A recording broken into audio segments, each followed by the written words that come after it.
Let us pray. O God, our help in ages past, our hope for years to come. Eternal Lord God, grant that as the years change, we may find rest in your eternal changelessness. May we go forward into this new year with courage, sure in the faith that while life changes around us, you are always the same. Guide our leaders gathered in this place with your eternal wisdom and protect us all with your love. So, Lord God, what we know not, teach us. What we have not, give us. What we are not, make us. Through Jesus Christ, our Lord. Amen. To the Lord's Prayer. Our Father, who art in heaven, hallowed be thy name. Thy kingdom come. Thy will be done on earth as it is in heaven. Give us this day our daily bread, and forgive us our trespasses, as we forgive those that trespass against us. And lead us not into temptation, but deliver us from evil. For thine is the kingdom, the power, and the glory, forever and ever. Amen.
This House is in session. I wish to welcome back all members of this Honourable Chamber, and I trust that in this good year 2025, we will strive and endeavour to conduct the people's business with a degree of civility. That is all I will say at the commencement of this year 2025. A word to the wise continues to be enough.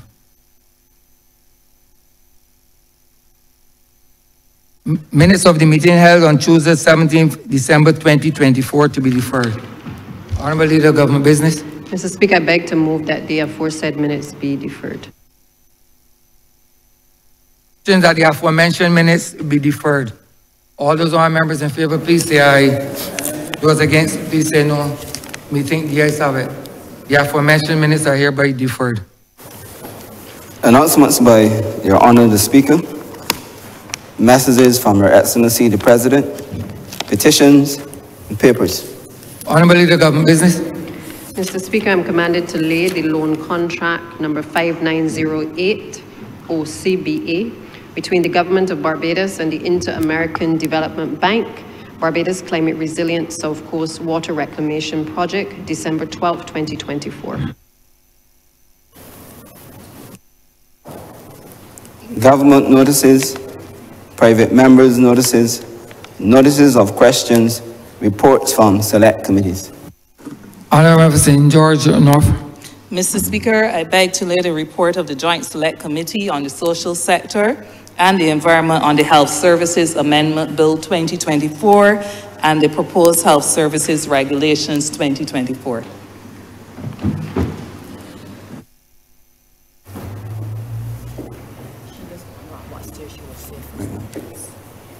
First readings of bills.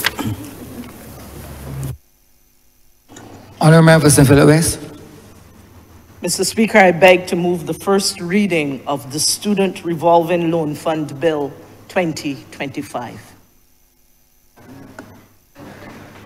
Questions that the aforementioned bill be read a first time. All those members in favor, please say aye. Those against, please say no. Me think the ayes have it. Statements by ministers, congratulatory and/or obituary speeches, personal explanations, motions for leave of absence, oral replies to questions, notices of motions for the adjournment of the House on matters of urgent public importance, orders of the day. Honourable Leader of Government Business. Mr. Speaker, I beg to move the suspension of standing orders 6, 16, 18, 20, 42 subsection 5, 43 and 44 for the remainder of the day's sitting. The question is that the aforementioned standing orders be suspended for the remainder of the day's sitting. All those members in favor, please say aye. Those against, please say no. Me think the ayes have it. The aforementioned standing orders are hereby suspended for the remainder of the day's sitting. Government business, sir.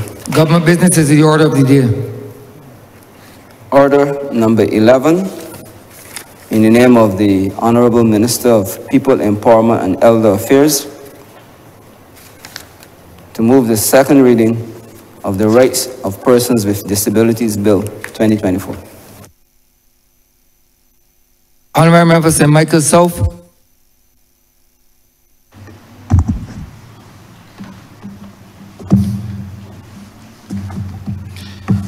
It is my pleasure this morning, sir, to rise and to bring this bill before this honourable chamber.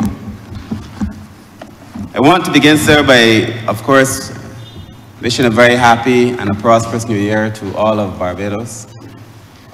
I want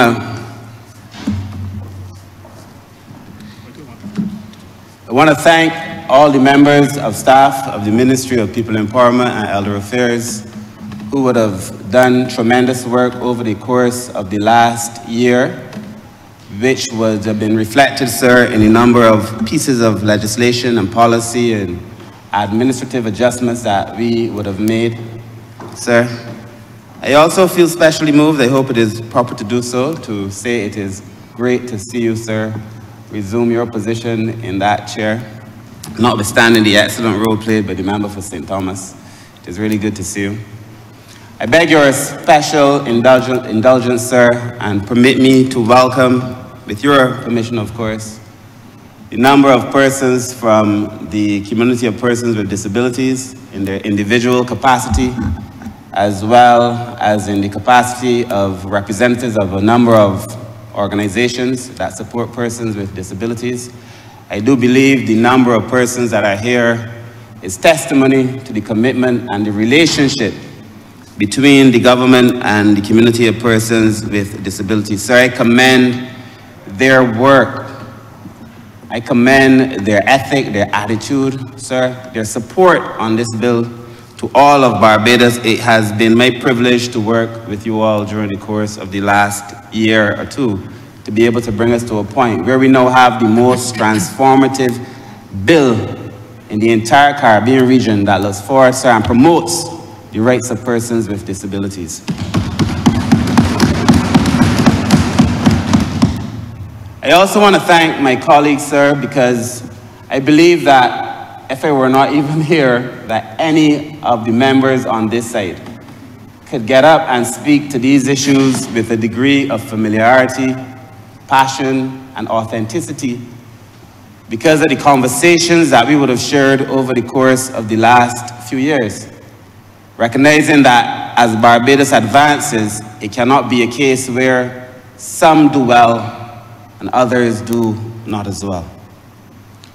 As is the case on issues pertaining to disability, sir, I must offer a special amount of thanks to the Honourable Member for St. James North, who would have done tremendous work in helping prepare the policy and the report that his commission would have put out, and helping me personally to get the bill in a shape that we felt was fit for purpose, and his relationship as well with the community. There are few people, I believe, as genuine, as honest, and as decent as I think the member for St. James North is. And I commend him for his work, sir. I speak, sir, also recognizing that he has publicly said that he may no longer be in this place, and I would want, with your permission again, to say a very special thank you to him and to let him know he will be surely and sorely missed.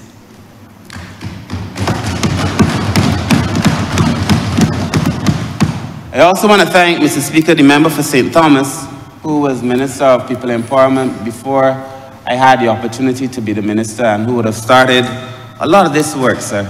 And during the course of my presentation, I hope to make it clear to Barbados that, first of all, we have a plan, and that we're executing that plan, and that we are deliberate in our efforts to be able to improve the lives of the most vulnerable, whether it be persons with disabilities, whether it be the elderly, children, persons, sir, who are not as socially and economically enfranchised as we would want them to be.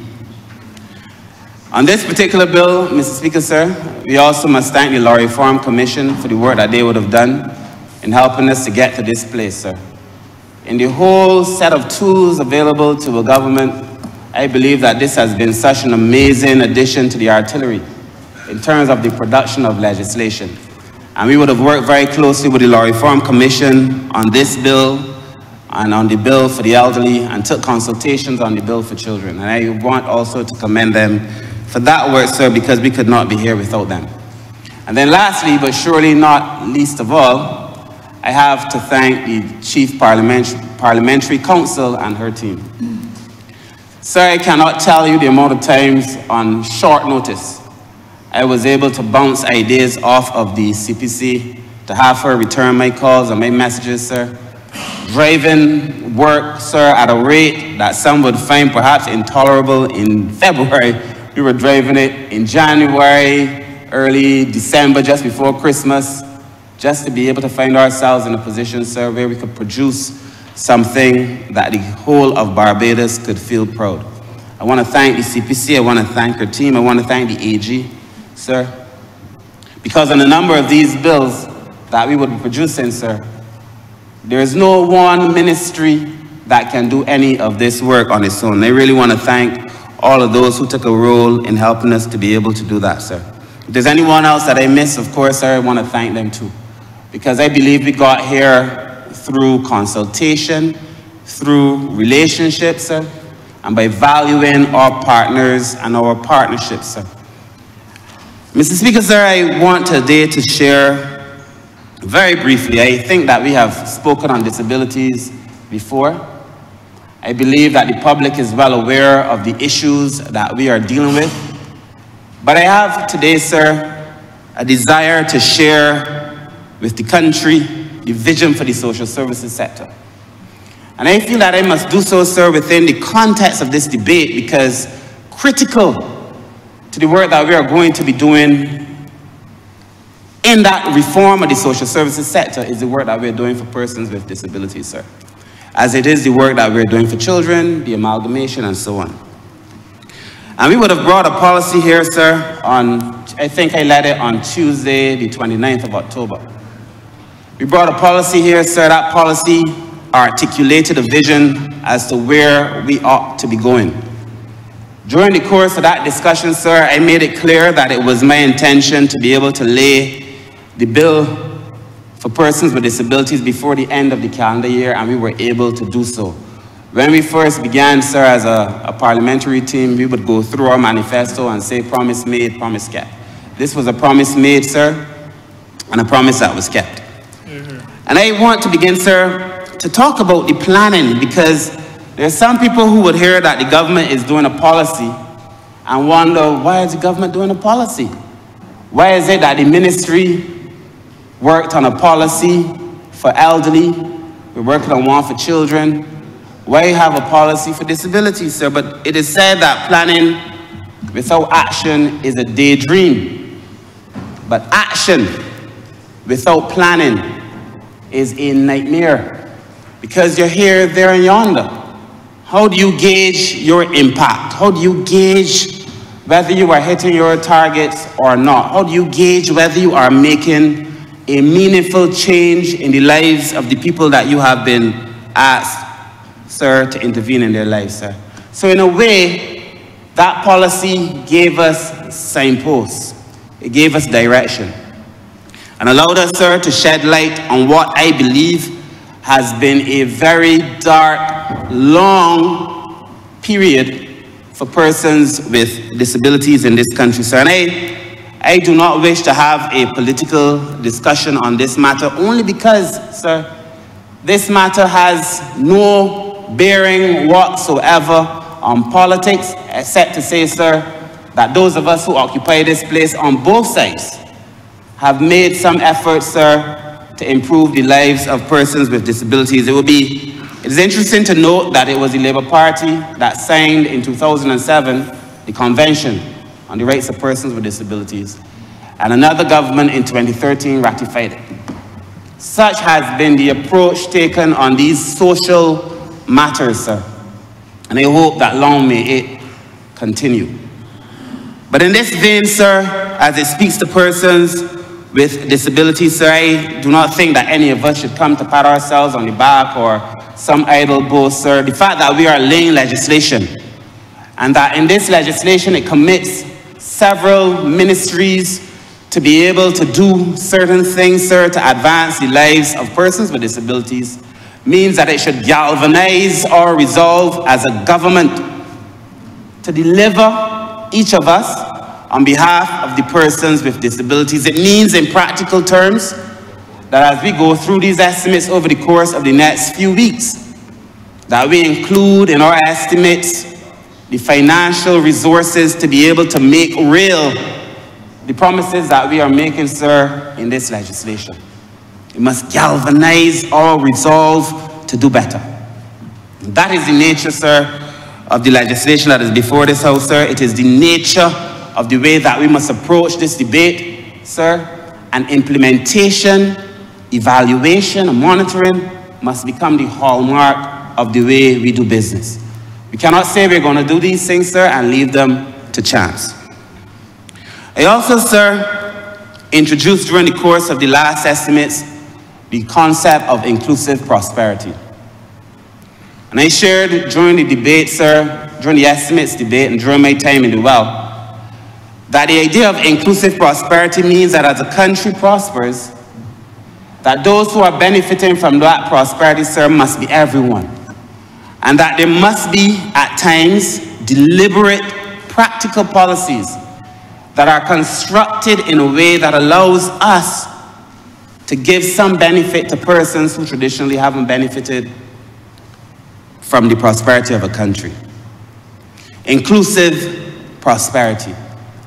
And therefore, sir, when I think about the fact that the government has done very well in managing its economic affairs, sir, as a country, and that we consider that over the last few years, sir, when we look at the social policies coming from this government, because there is a tendency to believe, sir, that you cannot do well on the economic front, sir, and still be doing effective social policies. But I saw effective social policies, sir, in my ministry, coming from the Ministry of Youth, coming from the Ministry of Education, coming from the Ministry of Health, coming from the AG's office in relation to the work doing on crime prevention, and so on, sir.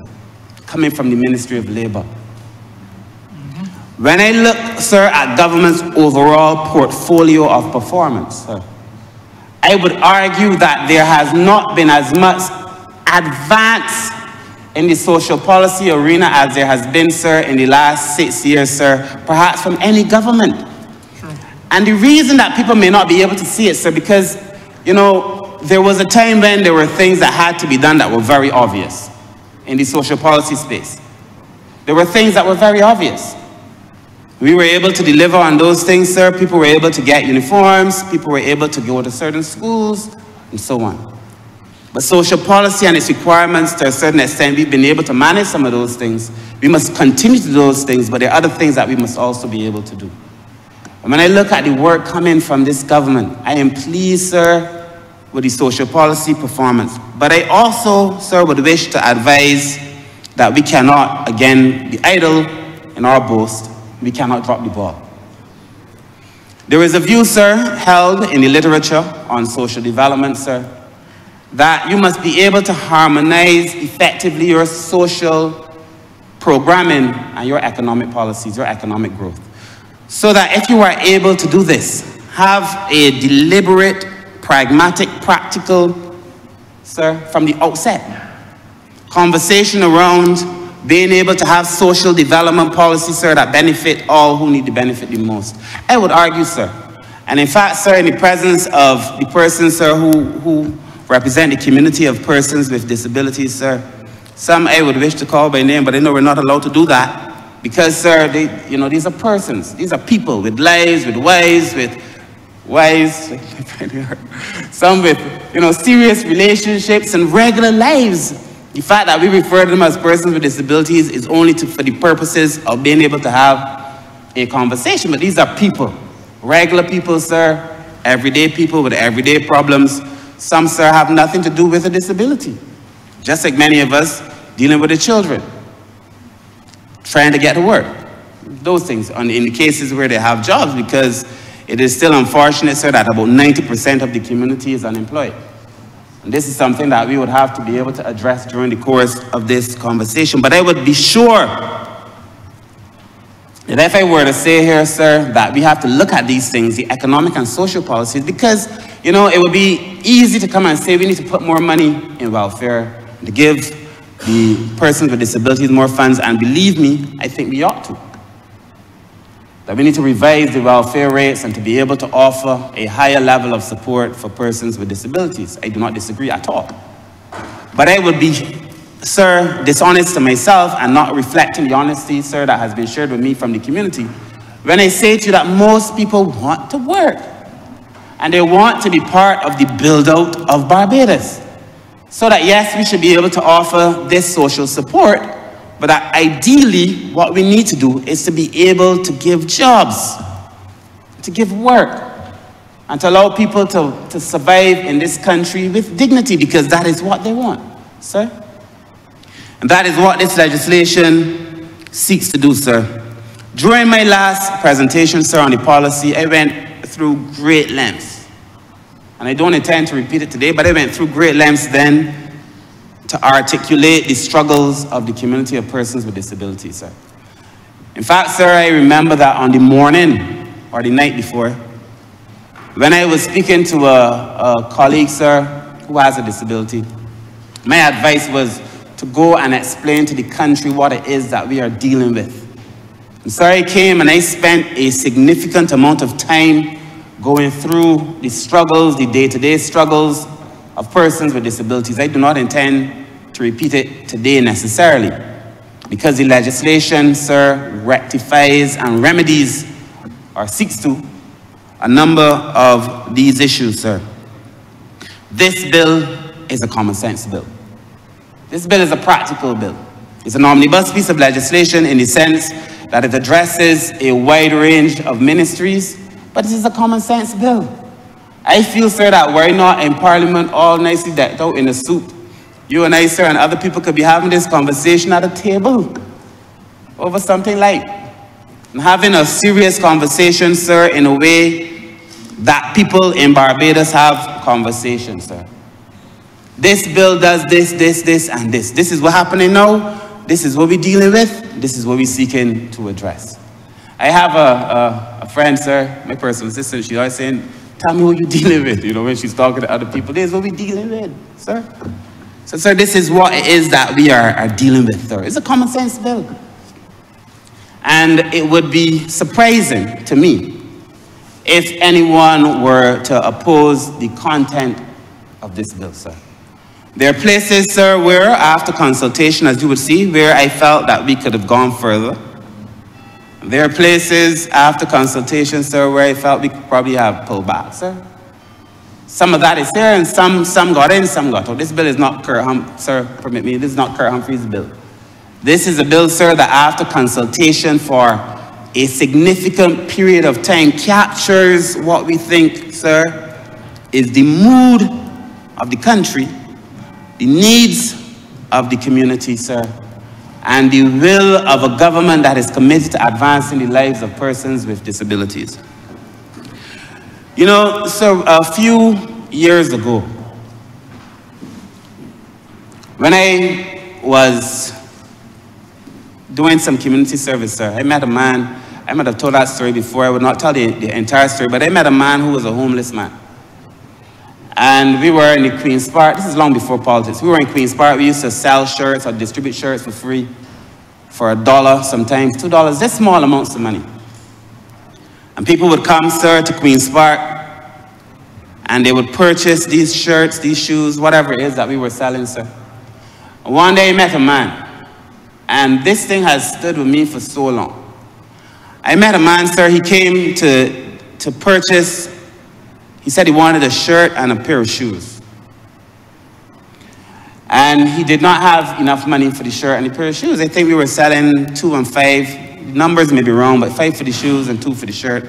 And of course, when people didn't have enough money, as always, $3 for the shoes, $1 for the, you know, you come all the way down.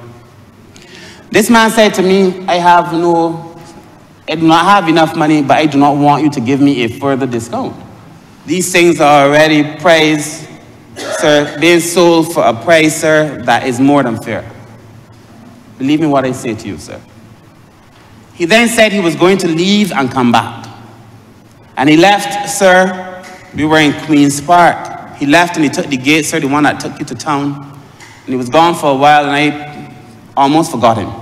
But he came back about 3. We would wrap up about 5 or so. He came back about 3 or 4 with a lot of change in his hand.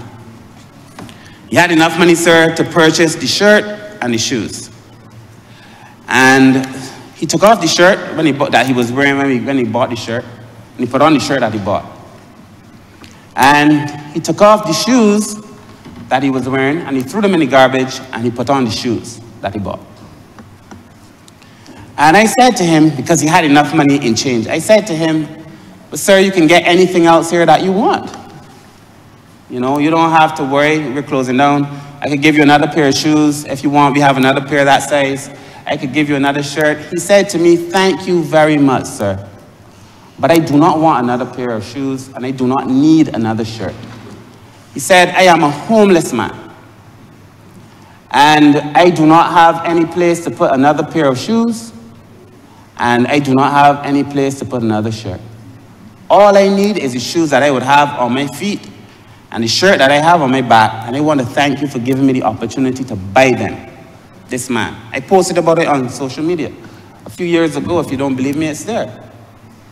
And this man, sir, has taught me from time to time, sir, I remember it, sir, Because we hold a view, perhaps, that people want to be treated as less than other people because of the circumstances that they may find themselves in, sir. We owe a responsibility, a duty to persons in Barbados, sir, to give them the opportunity to work, to live, to have relationships like any other person, sir. Everybody. And I remember this man, sir, because it is easy for us to say, do this and give that, sir. I know people want to be treated with dignity, sir. In the Bible, sir, in the song made popular by Boney M, sir, by the rivers of Babylon, I think, you don't remember, for St. Peter would tell me in the Psalm 137. They're asking, sir, and this song came to me, sir, for those of us who have struggled, sir, for people, sir, who understand slavery and other things. You move a people from one place and you plant them in another land that they don't know. You ask them to sing songs. Sing songs. We ask, sir, people who are impoverished and who are struggling, sir, to come out and to support certain things, but how can they? We ask young people, sir, and I remember, sir, because many of us in this room, sir, were somewhat activists when we were young. We ask young people, sir, to come out and to do things and to support this and support that. We recognize that they feel marginalized because they're not participating. But how can we ask them to be singing songs, sir? And this is nothing new, because I found a speech that I gave, sir, in 2007, sir, one that I gave, a paper that I wrote, sir, at the time when the Honourable Member for St. Michael Southeast and I and the Minister of Energy, we used to write for the newspaper back then, sir. I found this is now in the early 90s, 92. Articles that we were writing, sir. I remember the article written by the Honourable Member for St. Michael Southeast, the Deputy Prime Minister, the children that Santa forgot, sir. That was about 1992. So this conversation is not a new one. But we ask people, sir, who feel disenfranchised and marginalized to come out and to support. So how do we ask the community of persons with disabilities to feel like Barbados belongs to them, and for the most part they have not benefited neither from the promise of Barbados nor the performance that Barbados has shown over the last few years, sir? How can we ask them to be singing songs? And I know, sir, that during the course of the last few years, we have now taken on the responsibility for making sure that persons with disabilities feel as if Barbados belongs to them, because Barbados belongs to them, sir.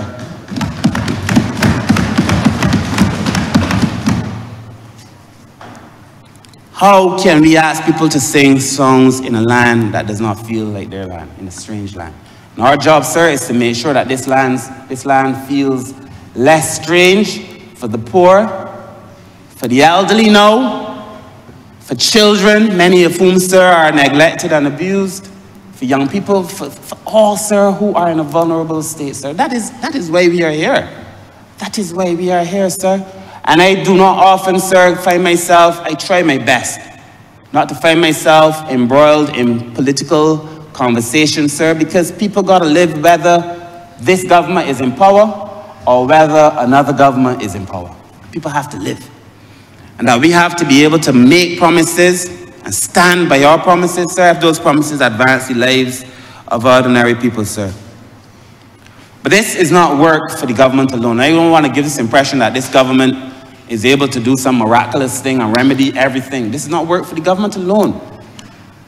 During the course of our consultations, we met with almost every possible group. We met with the unions, we met with the private sector, we met with the Barbados Association of Medical Practitioners. I'll go through them a little bit later, but we had a number of meetings. And we understand, sir, that work, sir, has to be carried by them, too. Sir, I also know that the work has to be carried by the community of persons with disabilities. At the end of the day, sir, people have to be invested in their own development. And I want to commend the community of persons with disabilities, sir, because as I said last time, I have never seen a group so disenfranchised and yet so humble and so focused, sir, in being able to have their rights advanced in a way, sir, that is not offensive, sir, There are many times where the community has not agreed, we've disagreed, sir, but never disagreeable. And I recognize, sir, that in many of the institutions that are part of the community of persons with disabilities, sir, the concept of leadership, I've seen it so many times, being able to mobilize persons to be able to deal with their own challenges. We've seen it, adaptive leadership. And if I were still a student or still a lecturer, I would perhaps use the community of persons with disabilities and many of their organizations as a case study in what adaptive leadership should look like, sir. If I had the time, perhaps even now. Because to me, it is really about adaptive leadership. What is the core problem? And how are we able to address it in a way, sir, that keeps people mobilized and keeps people involved, sir? Because leadership is hard. And you know, sir, when you are trying to implement change, it is more likely that people will fall off. Many fall in the beginning. They like it, you know, it sounds good. But leadership is hard work. Many people fall off. I want to commend the community, sir. Because in my mind, sir, they have been the epitome of effective adaptive leadership in Barbados. Sir. But we must plan. We must plan, sir. And again, sir, the Bible tells us in Acts, sir, that boys, or men dream dreams, right? And boys have visions, or men dream dreams and boys have visions, yes, sir. And somewhere between now, I'm at the point where I'm somewhere between dreaming dreams and having visions. At this age now, I no longer am sure. But I do know, sir, that we have to be able to plan. And I do know, sir, that we have to be able to implement, sir. And I do know that at different stages of our lives, sir, we have different things to do. And at the end of the day, sir, that is what this government must be able to do. So let me share very briefly, sir, before I go into the legislation in detail, what is the vision for the social services sector? Mr. Speaker, sir, permit me to say, sir, I had a teacher at St. Michael's School. Mr. Blackman was his name. He was my physics teacher. And Mr. Blackman made it his personal mission to ensure that I learned Newton's laws of motion. I think I might have said that before here. He made it his personal mission. This is in fourth form. I was a science student, sir. I took math, physics, chemistry, biology. I don't know why. But I took these things, but I know why, sir, because, permit me to say, Mr. Wendy Griffith Watson felt that I should do sciences, because if I had gone and done technical subjects, I probably would not have finished school, and that she felt I would be saved by going to a science class. I want to thank her, sir, up in heaven where she is, sir, because I know that she helped change my life, shape my life, and save my life. But Mr. Speaker, sir, my teacher, Mr. Blackman, sir, he made it his business to ensure that I learned these Newton's laws of motion, sir. And I am glad that he did, sir, because from time to time, I find a correlation between these laws of motion, sir, and the social science sector. Mr. Speaker, sir, Newton's first law of motion, sir, everybody and Mr. Speaker, sir, I know you know this, because I forgot, sir, that you taught. I think you taught physics, you taught math, and you taught all these things, sir. But everybody continues in its state of rest or uniform motion in a straight line unless compelled by some external force to act otherwise. And what that essentially is saying is that if a body is stopped, or if a body is moving, if you want to get that body that is stopped to move, you have to apply a force. If it is moving and you want to stop it from moving, you have to apply a force. And the force, sir, well, we go on to Newton's second law, sir. The rate of change of momentum in that body is proportional to the applied force and takes place in the direction in which the force acts. So whatever it is that you're trying to move, sir, or change, you have to bring a force to it. And depending on the intensity of that force, it determines whether you can make change or not on this body. And then lastly, Newton says, basically, as we know, for every action, there is an equal and opposite reaction. When a force acts on a body, an equal and opposite force acts on some other body. But essentially, sir, what we're looking at, sir, is the same thing in the social space, in the lives of the community of persons with disabilities. If it is that we intend, sir, to be able to bring effective change, if it is that we are trying to improve the life, sir, we must bring a force. We must be that force. This legislation must be the force. The policy must be the force. The value system that we enforce on our children must be the force, sir. Where I differ on this is that I do not think it's only an external force, I think it's also an internal force. Because work must also come from the community. But an external force that compels people to act otherwise, sir. This legislation must compel the country to act otherwise. The public relations that we do must compel the country to act otherwise, sir. When we engage in conversations and we ask persons to share their stories as they have over the last few years, sir, and you hear these stories, horror stories, sir, coming from the community of persons with disabilities, we do not ask people to share these stories for style or for entertainment, but in the hope that having heard these stories, sir, it compels people to act otherwise, sir. We recognize, sir, in accordance with Newton's third law, sir, that for every action there's an equal and opposite reaction. I believe, sir, that Barbadians, sir, employers should hire people with disabilities. But I know, sir, that the moment that we insist that you hire 5, it might mean now that 5 other persons, sir, who may not have a disability, even though they could accommodate 10, may not get the opportunity to be hired. I am well aware, sir. But I believe, sir, that this is the framework, the conceptual framework, sir, if you may, that would allow us to guide the ministry, sir. So what are we doing, sir? We would have brought this bill. We brought the bill, sir, now an act on child protection. The cabinet has already approved the drafting instructions for the elderly, sir.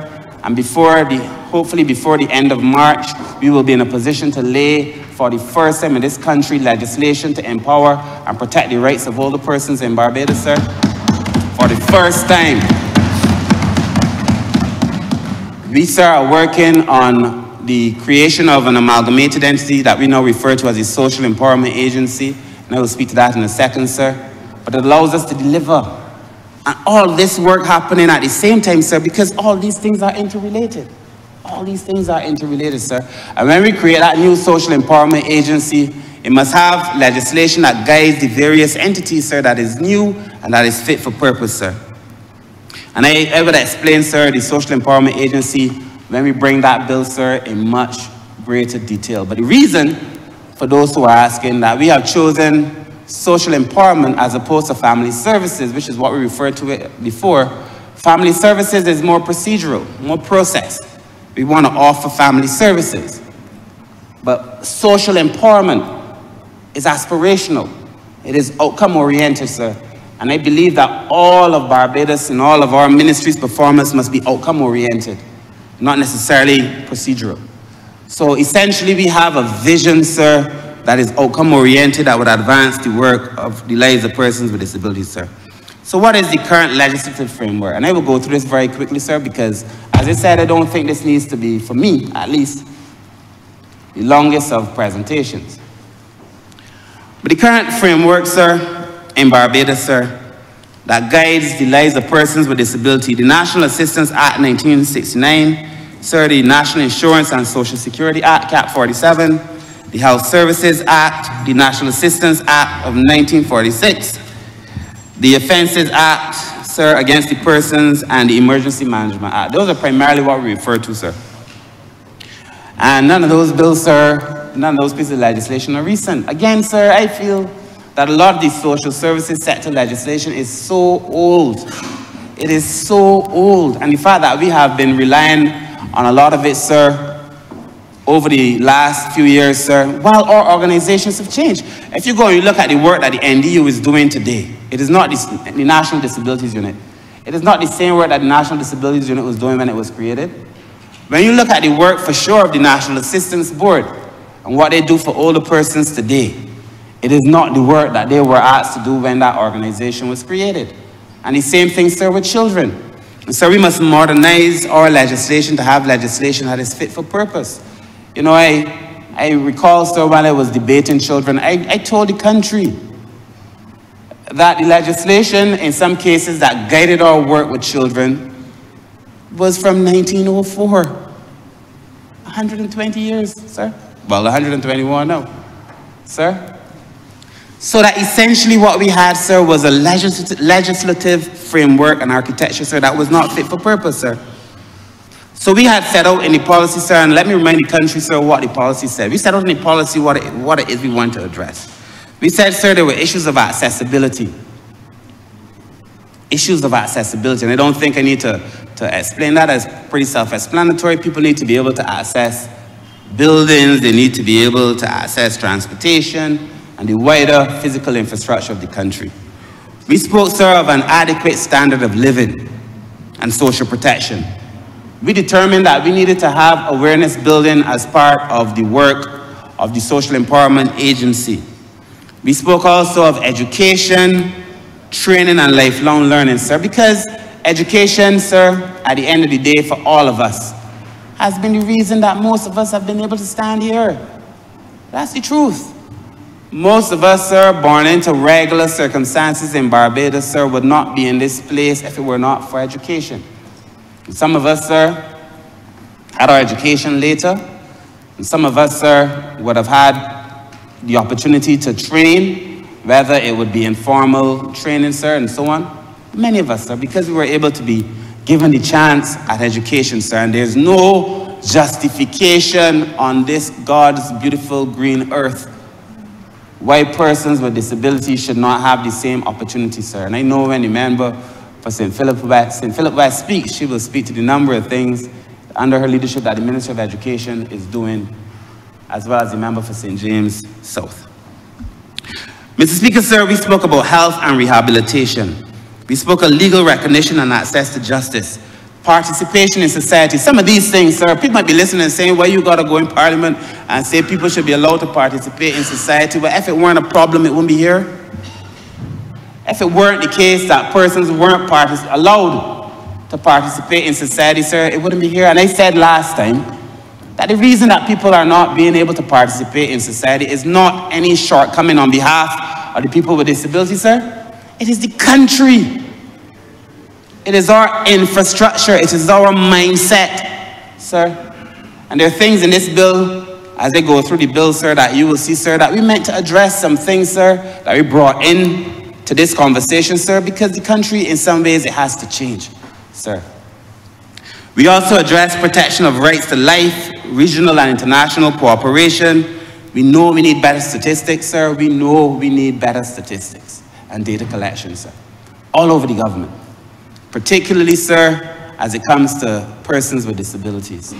And I'm very thankful that since we announced the changes made by the Honourable Prime Minister, sir, and through the Minister in the Ministry of Finance, in relation to the extension of benefits to categories, sir, we saw a significant increase in the number of persons who came forward to be registered. And I recognize, sir, that the truth is many people probably felt, why should I come forward? Well, there's nothing in the deal for me. Why should I come forward? And now, sir, that we are making sure that we can make life better by knowing who you are. Sir, we are seeing an increase in the number of persons who are coming forward to be registered at the NDU, and certainly, sir, the number of persons who are coming forward to be registered at the NISSS, so that they could benefit, sir. And that has been a significant change, sir.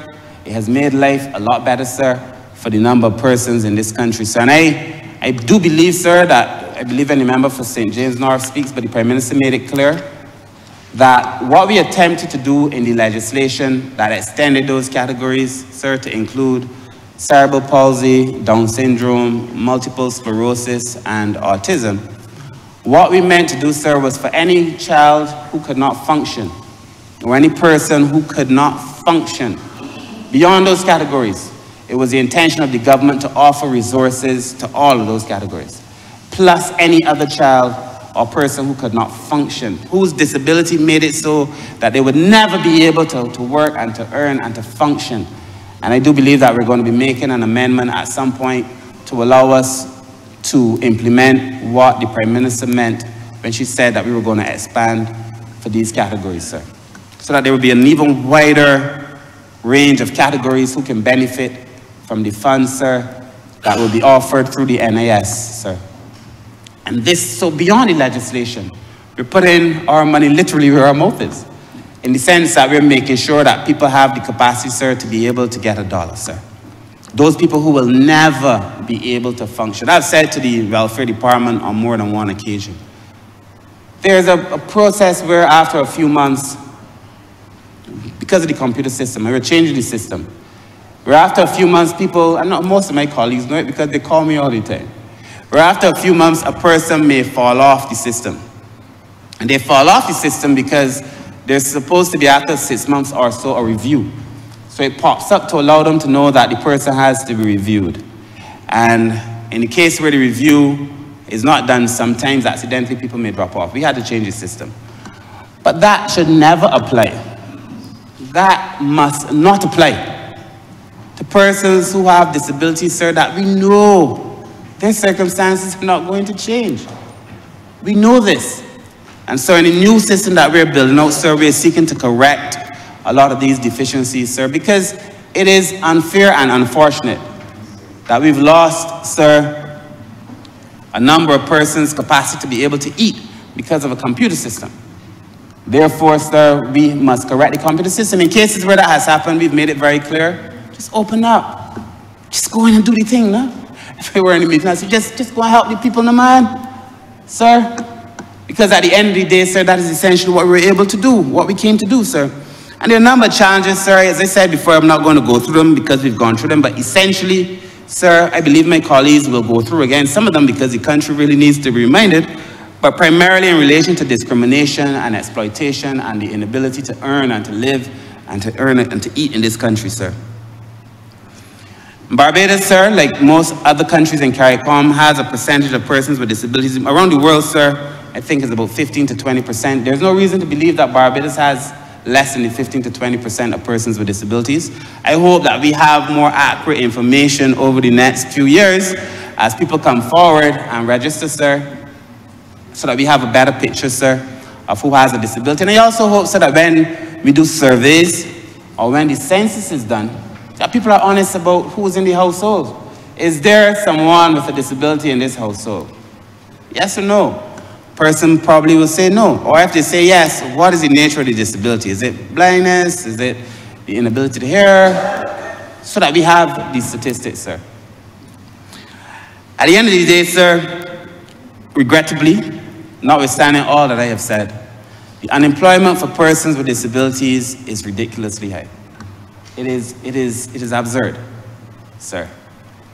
And I know, and I remember, sir, the conversations that we have with the private sector, which I'll probably go into later, but I know, sir, that at the end of the day, sir, if you ask a man to come for a job, and you say to yourself, sir, because you're giving yourself now a little pass, you say to yourself, I will hire this person with a disability, I don't have a problem with him, but this person must have 10 CXCs, a degree with a distinction, and 2 masters. And as long as he has these things like anybody else, this person will get the job. When we know full well that the system as it's currently constructed is not likely, it has on occasion, but it is not likely to produce that. So we perpetuate a discrimination, sir. We believe that the country, sir, the employers must make a deliberate attempt to hire persons with disabilities. I also believe, sir, that through transportation, as we have started doing, education, as we've been doing, health, we have to be able to make sure that a person, sir, who has a disability is healthy enough to be in school.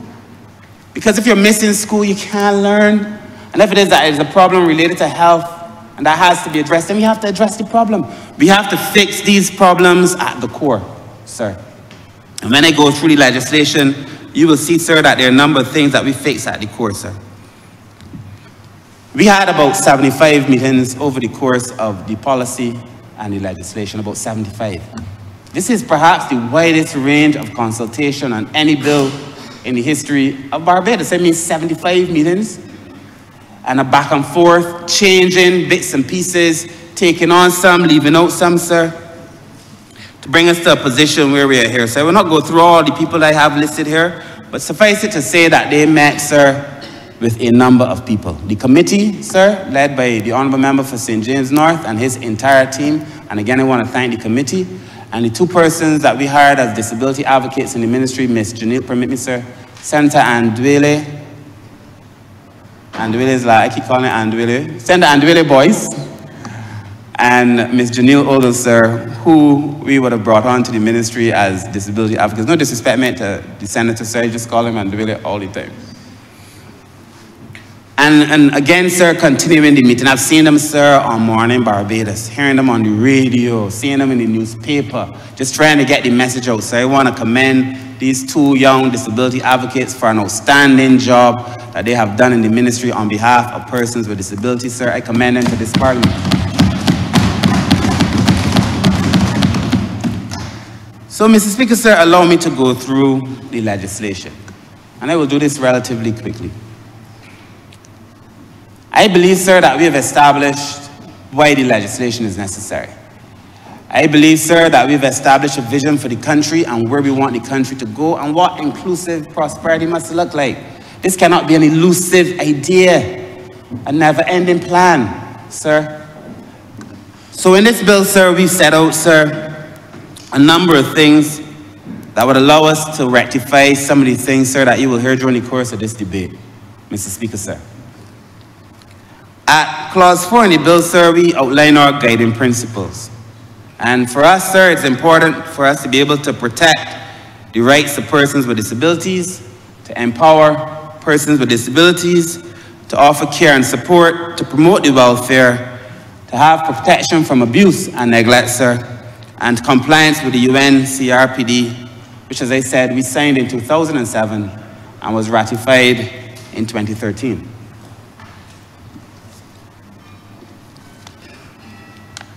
In Clause 5, sir, the admin provisions relating to the Social Empowerment Agency are listed, sir. There are so many. And this is only in relation to persons with disabilities. But they will have a similar reality for children, a similar reality for the elderly. And their clauses, sir, they're points from A to R. Many functions listed for the Social Empowerment Agency, sir. Because we believe, sir, that the more specific we get in some cases, the better we are in terms of measuring, sir. What gets measured, they say gets done. The legislation, sir, will be administered by the Social Empowerment Agency, and as I said, sir, the intention is to lay that bill before the end of the month in this parliament, sir, and debate it soon thereafter to put in place the Social Empowerment Agency. And this bill will come into proclamation at the time that we pass that legislation, sir, which will be very soon. It offers, this Social Empowerment Agency, sir, would allow us to provide adaptations where necessary and modifications where necessary, sir, to speak to a number of things, sir, motor vehicles, a number of things, sir, in the day-to-day life of ordinary people, sir. The Social Empowerment Agency is also, as it is now currently constructed, to have offices all over Barbados. The point we made, sir, was that a person should, first of all, nobody should know what you're going to the agency for. If you leave to go to the National Disabilities Unit, people assume that you're going for something with disability. If you leave to go to the Child Care Board, people assume it's something to do with children and abuse and different things and so on. The NAB know the same thing. People just assume it's something. Nobody should know. When you walk into that agency, the agency should be offering such a wide range of services, nobody knows. So your confidentiality is protected from the start. That's the first thing. The other thing, sir, is that it is our intention that once you walk in, sir, you get a holistic and total service. So that you walk into the agency, sir, and you may be a person with a disability inquiring about something related to disabilities, or you may not be. But if you walk in, the officers in that agency are now charged to do a full investigation, to look at all of the various components in the family. Are there elderly people in the house? What is the state of the house? Are there children in the house? And so on. So that you offer a comprehensive, holistic intervention, sir. That is the intention behind the Social Empowerment Agency. At Clause 6, sir, we speak to complaints, sir, and the complaint mechanism. The agency, sir, is authorized to receive and investigate complaints, sir, related to the violations of this legislation. So that you now have an agency, sir, that is going to be looking out specifically on behalf of the interests of persons with disabilities, sir. And in the cases, sir, there may be some cases that we've established a tribunal where they have to go to the tribunal for further consultation, sir. Clause 7 allows the investigation by the department as well as by the tribunal. At Clause 10, sir, and I'm going through some of these, sir, because I believe it's important that people understand that this is not a this is not a piece of legislation. This is a serious bill, sir. At clause 10, sir, it invites individuals with disabilities to register, sir, and I've already asked persons with disabilities to register, but it commands the organization. So, you know, every now and then you hear a new organization pop up for disabilities or for children or a community organization or whatever. But it's to protect people, sir. We ask you to register so that we can see your legitimacy. Clause 12, sir, gives a fine of $1,000 to a person who registers as a person with a disability, but is not a person with a disability, but is doing so with dishonest or perhaps nefarious intent.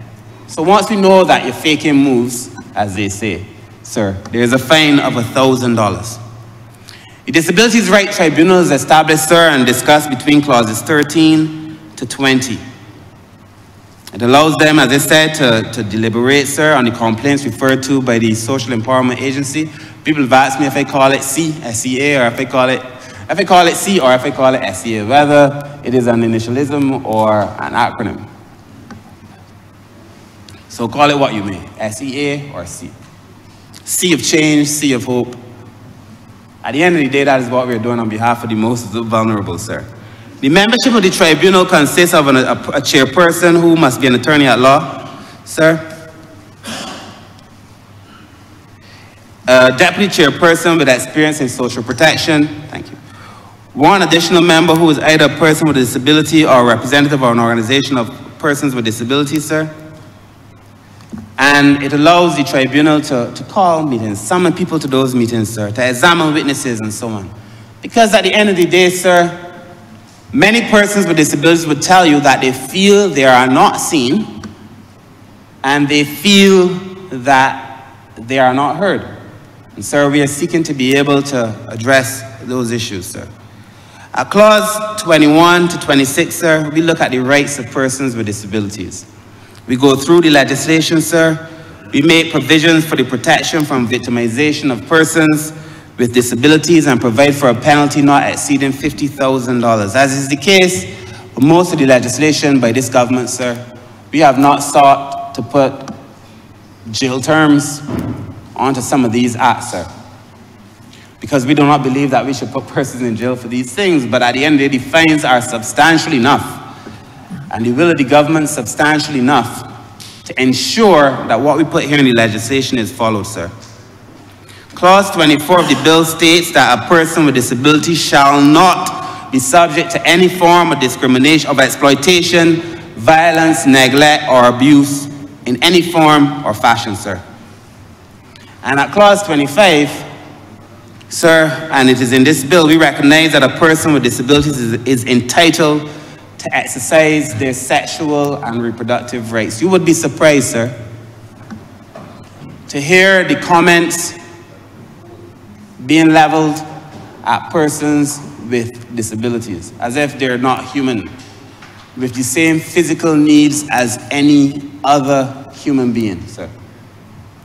You know, sir, I probably wouldn't disrespect this chamber by saying some of the things that I have heard, but you know, hey, someone has a child, what are you doing with a child?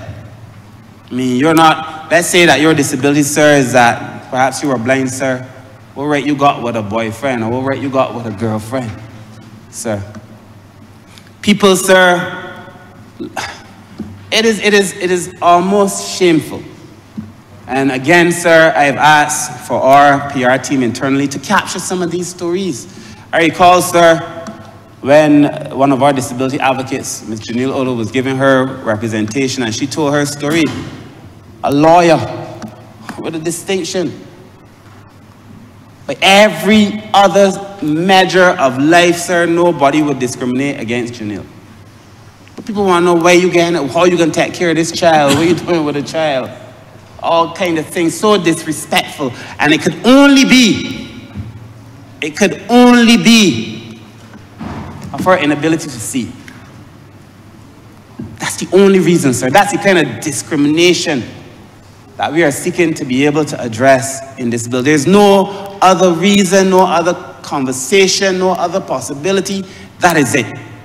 Because we would look at Janelle, sir, and we would commend Janelle on how outstanding, what an outstanding individual she is, sir.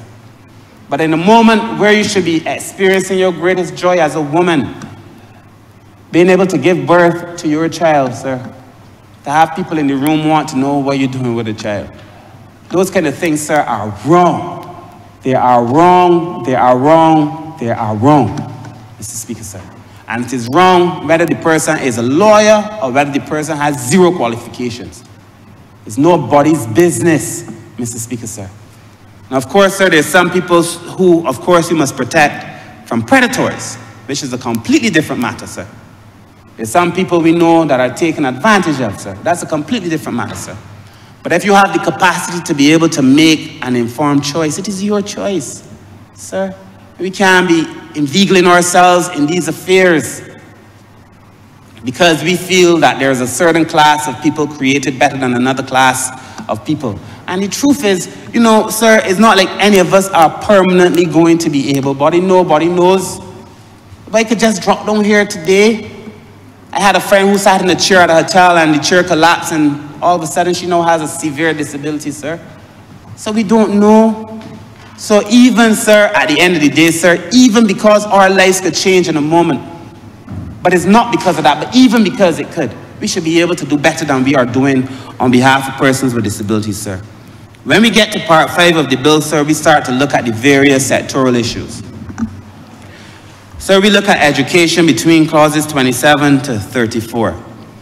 During the course of our consultations with the community of persons with disabilities, night after night, I'm sure when the Honourable Chairman of that committee, the member for St. James North, speaks, he will speak to it, sir. Night after night.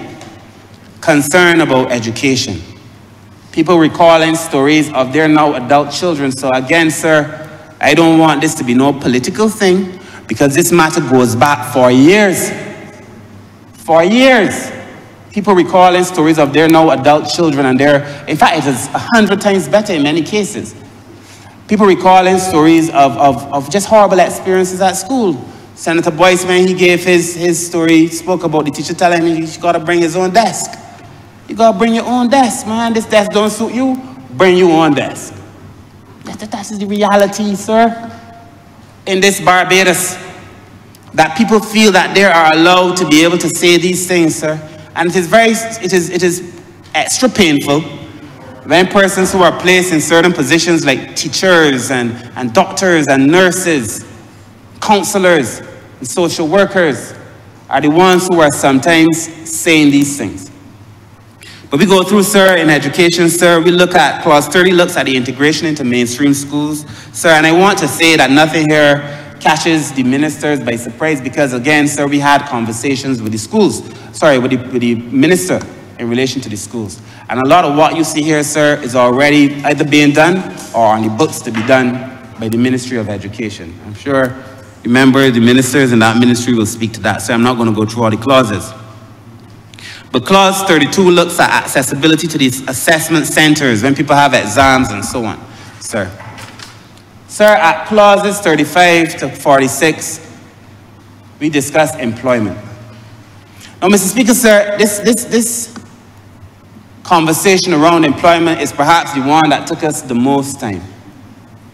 I had a view early in the conversation, not shared by all, but shared by some. I had a view that this legislation should perhaps set quotas. In one of the early drafts, we had quotas. X amount of persons in your employ, you need to hire X amount of people with disabilities. There are other countries in the world that have set quotas. In fact, sir, we had a meeting with the Chinese ambassador as she was leaving, and she brought a representative, and again, the community of persons with disabilities came, and they told us that they have quotas, but the truth is that they never meet the quotas. There are other countries that have quotas. Quotas come with them with some inherent concerns and constraints. When I attended a lecture at the university, sir, I think it was hosted by the Council for the Disabled, I may be wrong, but there was a lady from Canada who was a specialist in that field, sir. She too was against quotas. My view, sir, having had the conversations again with the private sector, my view was that perhaps, okay, let's reflect on these quotas. And I'm telling you, sir, there are things in this bill that got in that I personally necessarily would not have in, and there are things that came out that I wanted in. But at first I really wanted quotas because I feel, based on the evidence of what I've seen, that people perhaps would not hire unless they're forced to hire. But I also know now the danger, sir, of making legislation in relation to who heads organizations now. But I know the person who heads the organizations now, the private sector organizations, are very much inclined to help people with disabilities. I know that for a fact. I know, sir, that in our meetings, sir, their concern was that we have to be able to do certain things to put them in a position to hire. We have to have a list of the people with disabilities. We have to have a list of their competencies. We have to make sure that they have a greater level of education and so on and so forth. So we took it out. So the component on education, sir, does not have quotas, but we believe, sir, that we will have voluntary compliance based on relationship and based on conversation. But I am not opposed at all, when we review this bill in another 3 years, sir, to put in place the things that we have to put in place to be that force that compels people to act otherwise, as per Newton's first law. We, sir, have taken them out, sir, but we believe we can have voluntary compliance. We've seen enough of the private sector to know, sir, they've been attending meetings on the elderly, disabilities, and weighing in, having real conversations, feeling like a partnership. And in a way, too, I could admit, sir, it might be a little bit intrusive to say you have to hire when we haven't begun to have those conversations in terms of hiring and giving them the resources and the tools that they need, sir. Clause 36 makes provision for an employer to provide reasonable accommodation through making physical changes to the job site to facilitate the participation of persons with disabilities. So there are going to be some changes, sir. If you have to make changes to facilitate persons with disabilities, sir, the legislation says you have to do so. But of course, sir, there are also protections in place, sir, for employers. For example, at clause 38, it looks at genuine occupational qualifications, and clause 39, what they call, sir, unjustifiable hardship, to allow fairness to employers. So that if an employer, sir, says, I cannot do this, I would like to be able to do this, I cannot do this, then it allows for exemptions in those cases. Of course, you have to examine and make sure that they cannot do it. I must also say, sir, in many of these cases, many of the buildings that are occupied by a lot of our business class is not owned by the business class. A lot of these are tenants. So a lot of the requirements here are going to be for the owners of property in many cases to be able to rectify the buildings. So between the owner of the building and between the proprietor in some cases, we'll be having conversations. So as to ensure, because I also feel, sir, that everybody just can't get off. Because everybody's going to want to get off, you know. Everybody believes this is a great bill. Everybody believes we should do this. You know, to say everybody want to go to heaven, but ain't nobody want dead. Everybody want this. But nobody wants to put any skin in the game, Mr. Speaker, sir. So we have to ensure that we enforce this bill, sir. We have to ensure that we follow it closely, sir. Clause 42 states that every ministry will be required to employ persons, qualified persons with disabilities, sir. So the government is committing to hiring persons with disabilities. The Ministry of People Empowerment has already begun that process. We've hired, I think, about 7 persons in the last few years, and we will hire more. And we will hire more. What we've seen and what the Honourable Member for St. James North spoke of in this place on the last bill was that persons with disabilities often come to work and do better, stay at the desk, do their work, do the reports on time, show up on time, have a better work ethic in many cases than people who do not have a disability. So while you may not hire because you feel you're getting less in the deal, you should hire because you're getting more oftentimes than you bargained for. And I leave that with the private sector, sir, as I move on. But I'm telling you, I am prepared to come back.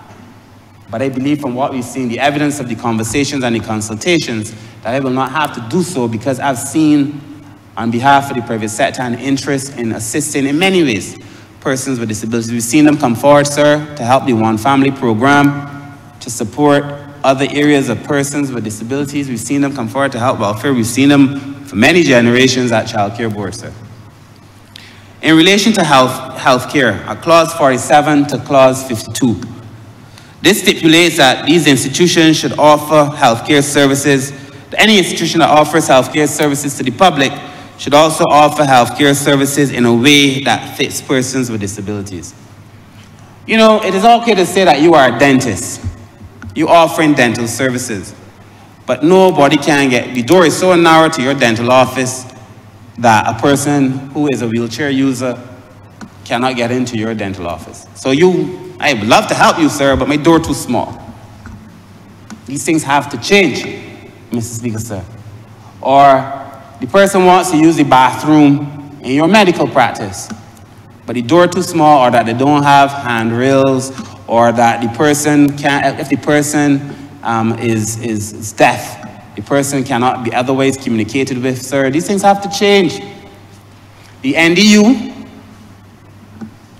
in conversations, I know the NDU is working on a project, sir, to have people on call, sir, so that they can help communicate in cases where it is difficult.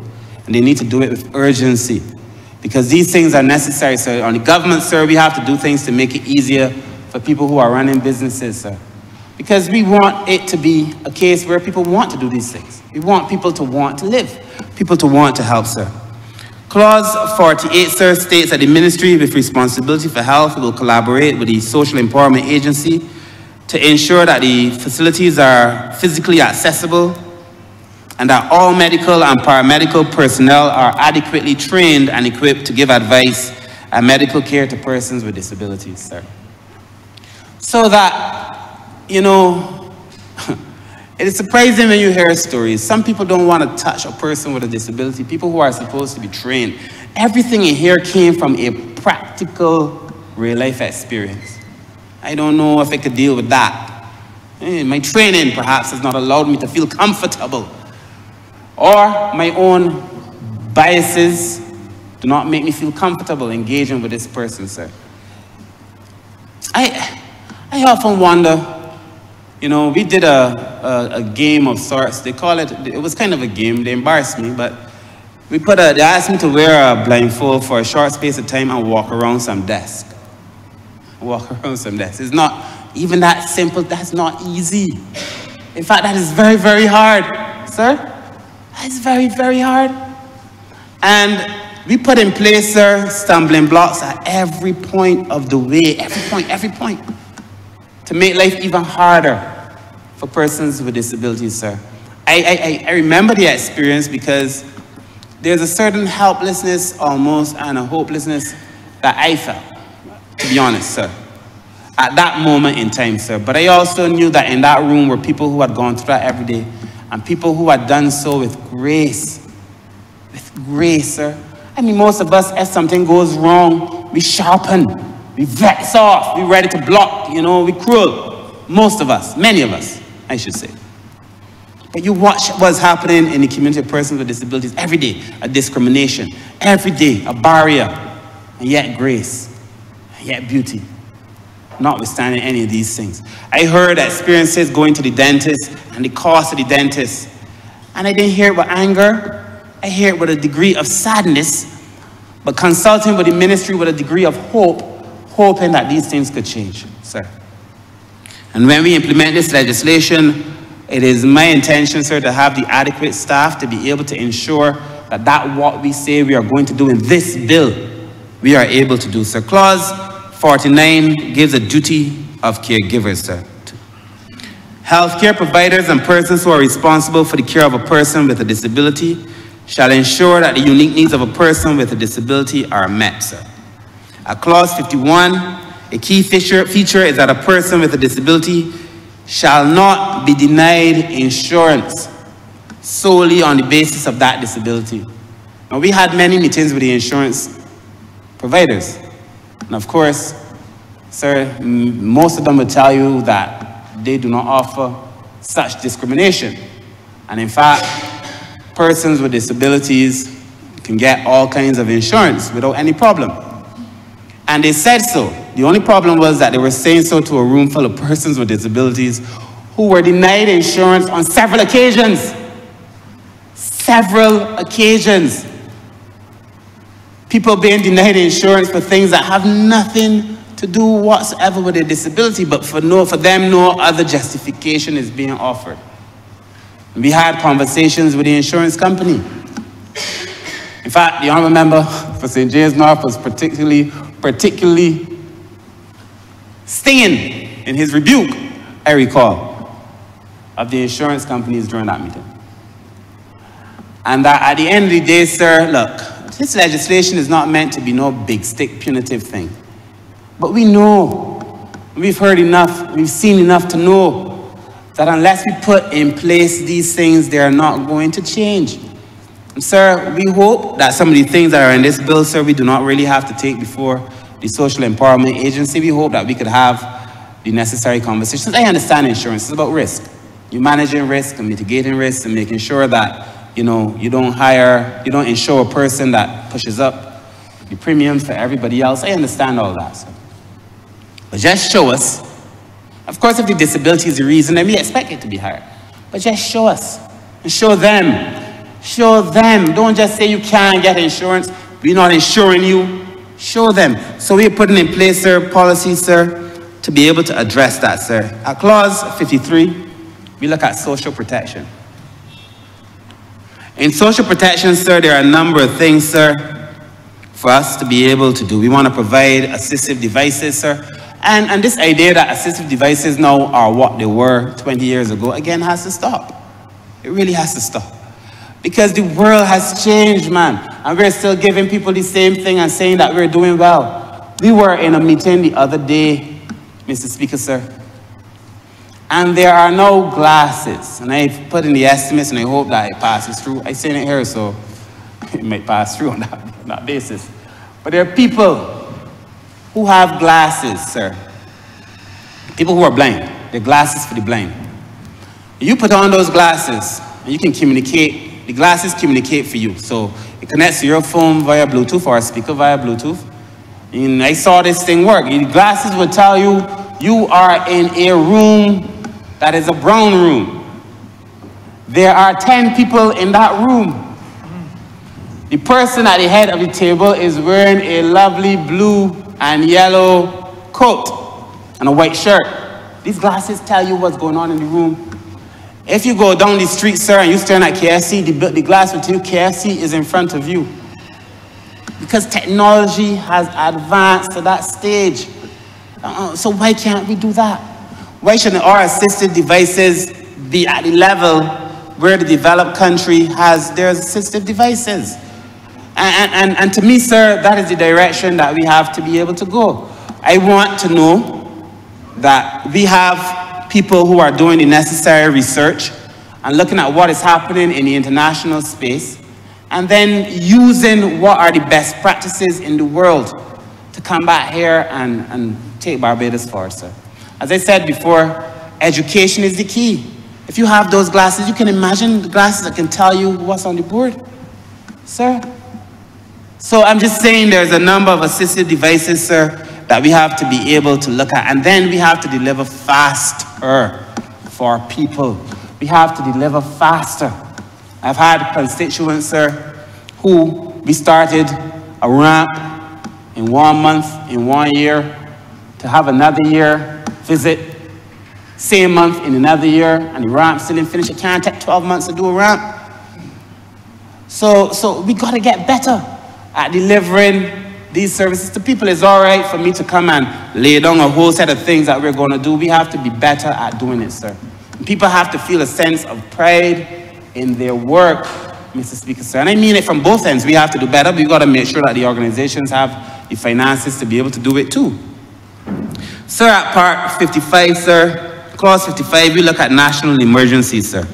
In relation to accommodation on premises, sir, we've already outlined some of those things, sir, but the minister with responsibility for housing in formulating and implementing housing programs shall collaborate with the Social Empowerment Agency, sir, to include provisions to address accessible, affordable, and safe accommodation for persons with disabilities. The minister responsible for housing has, to his credit, kept his word in relation to the promise that the government made to make sure that 10% of all housing goes to persons with disabilities. In all of the recent housing projects, sir, at least 10% of those houses have gone to persons with disabilities. A promise made and a promise kept by this government, sir.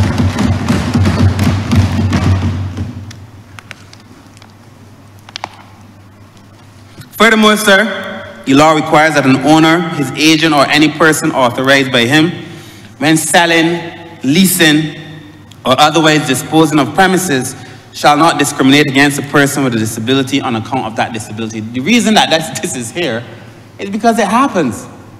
A person may not want to sell his house to you because you have a disability. He may not want to lease it to you. He may not want to rent it to you, even though you can come and show that you could pay.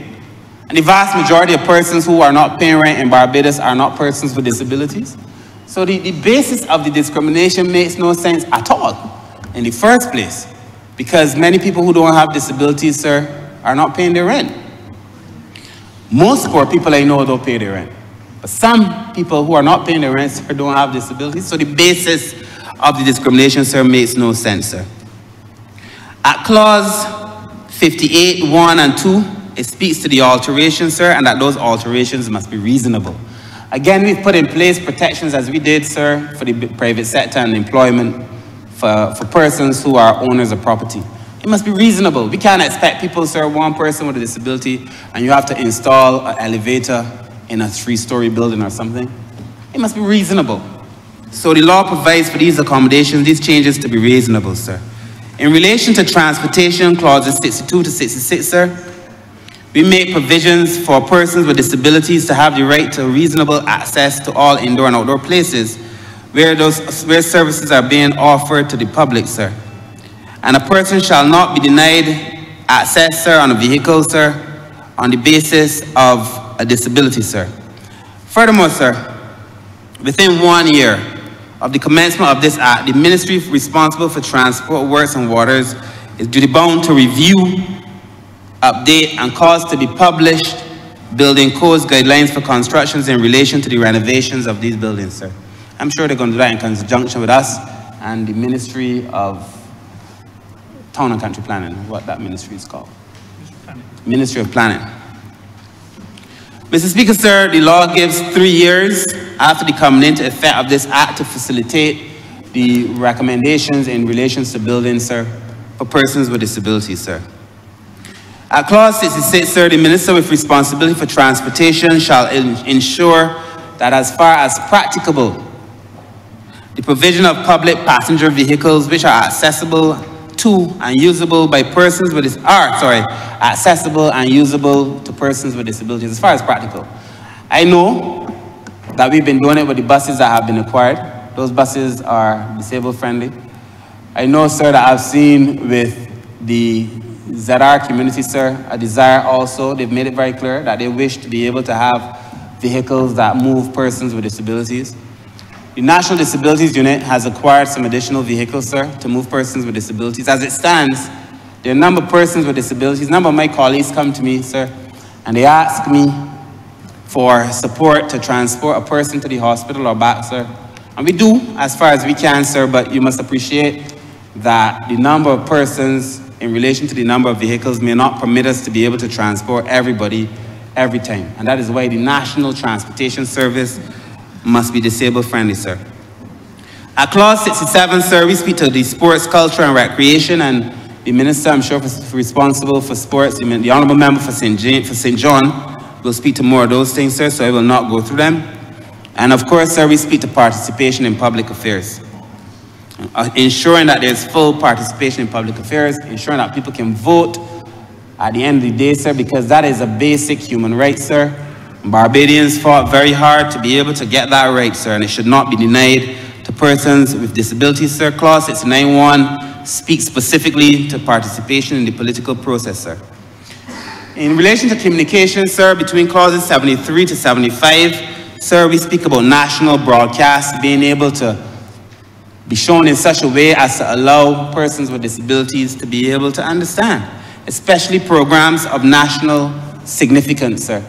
So when we have these national programs, as we do now, Mr. Speaker, sir, we have in this honourable chamber, sir, permit me again, sir, certainly with your permission, sir, We have Ms. Bonnie Leonce now and her team who are here interpreting for the deaf or the hard of hearing, sir. And what we're saying is that in any program of national significance, that there should be persons who are able to interpret, sir. And we're doing what we're saying we're going to do, sir. Sir, in relation to financial affairs clauses 76 to 82, sir, we're saying that credit unions and other institutions, cooperatives or lending institutions will be required, sir, to not unreasonably withhold credit or financial services. Again, sir, if you go through the bill and you see what we have put in the bill, it is a remedy to a real-life situation facing persons with disabilities, sir.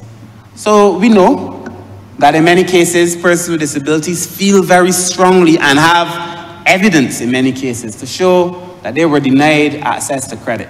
And nobody can say why beyond the fact that they have a disability, why they're being denied access to credit, sir. So, Mr. Speaker, sir, we put it in here. Put it in here. And again, a lot of the things that we have in here, sir, I hope that we do not need to be able to enforce, sir, because the intention of the government is to have voluntary compliance. Sir, at clause 80, we establish a fund, and the fund has a management structure laid out for persons, you know, because we've seen a very generous local, regional, and international private sector, philanthropists, benefactors, different people who have resources. So we're going to create a fund, and if you want to donate to that fund, sir, that fund will be managed independent of the state, sir, and allows persons with disabilities to benefit. You want to go to training, and so on and so forth, sir. Access to justice, sir, was another big thing, sir. And we have said, sir, that persons with disabilities should have access to legal aid in this country, sir. This legislation makes it so, sir.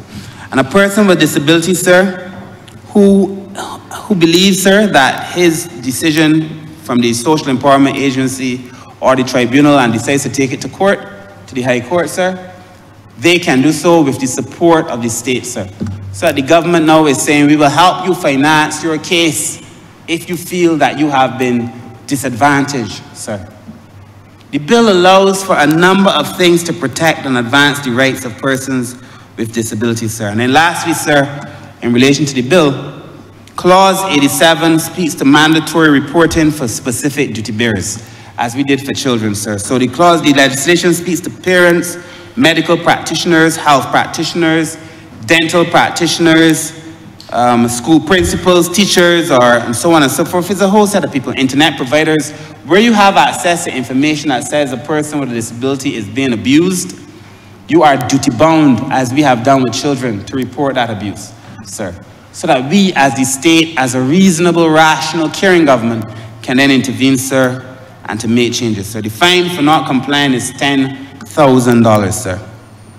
As I said under clause 91, sir, we will proclaim this bill once we bring the Social Empowerment Agency bill, which I believe will be laid this month and hopefully debated soon after, sir, that will then enforce this bill, the bill as it speaks to the elderly, and the Child Protection Bill, Mr. Speaker, sir.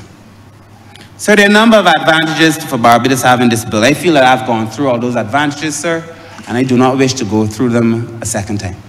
But it is clear, Mr. Speaker, sir, that under the various clauses that we have established in this bill, that the rights of persons with disabilities are given primary concern. The capacity to be able to empower the community of persons with disabilities, sir, also given primary concern, sir. We acknowledge from the start the rights of persons with disabilities. Let me tell you, sir, when I came in, there was a draft bill that was presented to me. I think it was done previously. And when I went through the bill, I said, this bill is not even beginning to be far-reaching enough. I think the Honourable, permit me to say, sir, the former Senator Carrie-Ann Eiffel, and now the President of the Council for the Disabled, has shared the bill with the most Honourable, Carrie-Ann Eiffel, has shared the bill with me. I remember in our conversations, I felt like the bill wasn't far-reaching enough.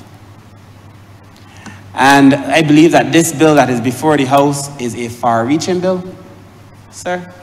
It addresses most of the issues that were raised during the consultations that we had over the course of the last few years, Mr. Speaker, sir. It allows us, sir, to recognize the talent, the skills, the resources that is within the community. You know, a country as small as Barbados, struggling for people, denies itself a percentage of its own population on the basis of the fact that they think a person may have a disability and therefore has no other talents and skills is a nonsense. We need to tap into the resources that we know exist in the community of persons with disabilities. I was just having a conversation as I stood here, and I'm being told that my good friend now, sir, is into artificial intelligence and training in artificial intelligence. But why not, Mr. Speaker, sir? And I don't know anything about artificial intelligence, and I do hope that we will continue the conversation and that perhaps I could learn a thing or two. But why not, Mr. Speaker, sir? But there's a whole range of talent that has gone untapped, a whole range of resources that have gone untapped, sir. So this legislation is about doing the right thing and about doing that thing right. I believe, sir, that we have touched all of the major issues, sir, that currently trouble the community of persons with disabilities. I feel that this government has stood, sir, and I am merely here standing as Minister of People Empowerment, and I have said, sir, as I said at the beginning, I believe that almost any members on this side, and I mean it honestly, could easily stand and defend this bill, sir, because all of us have stood in this administration, sir, offering our hands as support to the community of persons with disabilities. And again, sir, I say that as a phrase, but these are people by name and nature that I now know, friends that I have made, sir. I can't call all the names, sir, so community of persons with disabilities, but these are people, friends. Many of them messaging me on social media on these matters and other matters. Some of us having the occasional drink. Regular people, regular folk doing regular things, sir. But the government has extended its hands, sir. The community, sir, have also extended their hands, sir. We believe we have a very strong partnership. Last Sunday, sir, Sunday gone, I was in St. Lucie. And at the end of the service, sir, near the end of the service, the priest asked for persons to come forward and be blessed, sir. It was in the honorable member. I was in the state of St. Lucie, you know, St. Lucie and St. Philip, St. Peter. Republics unto themselves. But apparently, sir, St. Michael's South, not quite a republic, but you know, St. Lucie's a republic. But I was in St. Lucie, sir, and we went to the gathering church service. And it was a wonderful service, sir. And at the end of it, persons were asked to come forward, sir, and to be blessed. The priest asked me, sir, is there any particular thing you want me to pray for? My colleagues asked me what was the priest praying for me for so long. I said, well, you're doing a number of things. I just want to have a good year. Just want, you know what I mean? I just want these things to pass. I want to have a good year, sir. And unknown, without me giving him any extra information, I believe God himself must have intervened as the priest then went on to pray for the community of persons with disabilities, the elderly, and so on and so forth. And I never said exactly what I wanted, sir. I said to my friends, I grew up in the Anglican church. I was a server for many years. I spent several years in the Pentecostal church. In the Pentecostal church, sir, when people feel moved, when the Spirit hits them, they drop down. It never happened to me. I must tell you the truth. In fact, one day a man was pushing against me. I was very upset. It never happened to me. But on Sunday, I must tell you, when that priest was preaching, was praying for me, I felt like if everybody was watching, they would have held on to the man, because I swear I was going to fall down. My knees started to get weak, sir. I tell you the truth. As the priest prayed for all these various issues that we are now confronting as a nation, sir. So we left the church, sir, and I close with this, sir. As we left the church, sir, the last hymn that we sung was The Right Hand of God. And in the closing paragraph, it goes, sir, the right hand of God is planting in our land, planting seeds of freedom, hope, and love. In these Caribbean lands, let people all join hands and be one by the right hand of God, sir. With those few words, sir, I ask that this bill be read a second time.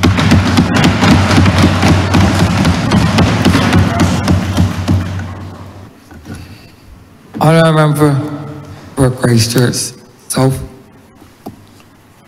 I'm obliged to you, Your Honour, and I think I've extended greetings for a healthy and happy New Year to all citizens of Barbados, here and abroad, but permit me to do it again.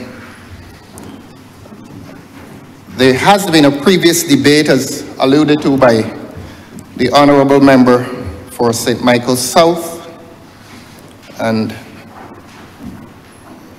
like him, I would not this morning repeat all that I said in what at the time turned out to be a very extensive debate. But as they say, perhaps there are some matters that become worthy of repetition because of their social importance. So that if I repeat some of the things that I said on the last occasion, I do that, Your Honour, because this country must not forget this very important debate, this very important issue of disability. I want to give assurance to the Honourable Member that I join with him when he expressed the desire that a debate such as this is not political. Of course, Parliament is a political body, and I want to interpret the Honourable Member to be saying that he wants a debate that is not partisan. And in that regard, I join with the Honourable Member. This issue must be elevated beyond the narrow confines of political partisanship, since we all have an equal duty. Whatever is our station in life, we all have an equal duty to ensure that those of disability should always have access to all of our institutions, whether those institutions are physical or non-physical. On the last occasion, I did confess that my education on matters of disability was rather deficient, and it had never been formal. And I felt it my duty to go and to educate myself. If I'm to speak as a parliamentarian in a body that passes law, I must therefore speak with some credibility on any issue that comes here. And I want to confess that I have done some reading on the subject of disability, so that when I come to you this morning, Your Honour, I hope that I come with some authority on this subject, except that I will always defer to the higher authority of those learned and educated on this subject. I did note this morning when the chaplain began his prayer, he quoted, I think, the first line of Hymns Ancient and Modern. I believe it is hymn 165. I believe so, but it is that hymn, O God, our help in ages past. And he quoted that line, the chaplain quoted that line, and he went in to his other general prayer. And I found that very interesting, since we will now want to extend that quotation and to express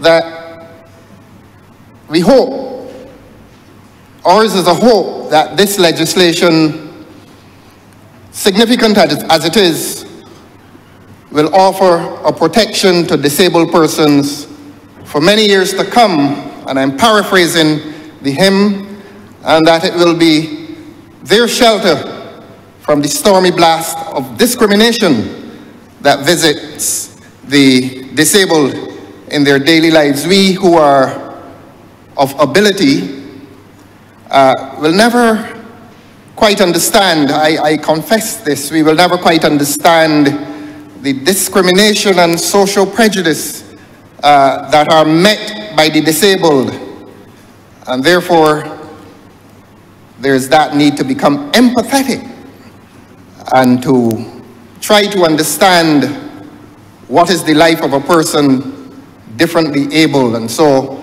that is why we extend the chaplain's prayer that this legislation shall be their hope for years to come, and it will be their shelter from the stormy blasts of discrimination. Now, Your Honor, I, like the Honourable Member for St. Michael South, will not presume to speak with highest authority, but since I have the privilege of audience here and beyond these shores, I think our public needs to be aware as to the issues that attend to this matter of disabilities. And the first one to which we draw attention would be the health inequities. The health inequities that visit the lives of the disabled. Do we know that the disabled tend to have shorter lives than most of us? Do we know that the disabled endure lives of poor health than most of us? Do we know that disabled persons tend to depression, asthma, diabetes, stroke, even obesity? If a person can't move like the rest of us, he or she becomes disposed to obesity. So that a lot of the things that we take for granted, the visit to the gym or the walk on afternoons, the disabled do not enjoy these life's luxuries. So that when we claim to be empathetic, we must also make the claim that we will understand the life of a person who lives with disability. So that is one of the major issues on the matter of disability. The other one, obviously, is discrimination. They're often denied rights, not only of physical access, but social access. Maybe it is their shyness, but there are organizations which will not naturally admit them into membership. And that is why the legislation, which I am going to deal with shortly, is written as it is written. There has been in this country and in other countries unequal access to justice, to health care, to education, to employment. And that in excess has extended to general social protection, the social protections that we take for granted. Disabled people have not been able to take for granted because often that social protection is denied to the disabled. Do we know that as populations age, as we are now, and we are aging because of improved health care, scientific expertise is allowing people to live longer, and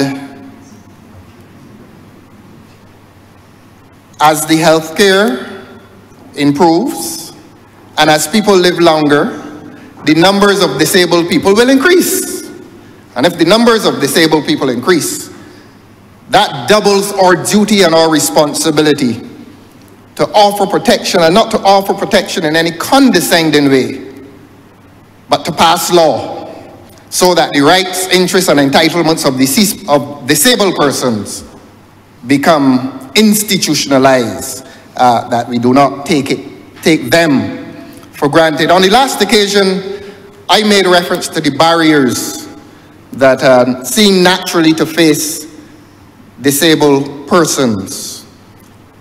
Permit me to mention those barriers again. There's the obvious physical barrier. We all know that if you walk down Broad Street now, they have over the last few years tried to, the term I think is retrofit. They've tried to retrofit the pavements and the entrances to stores to accommodate the disabled, supermarkets and a lot of shops.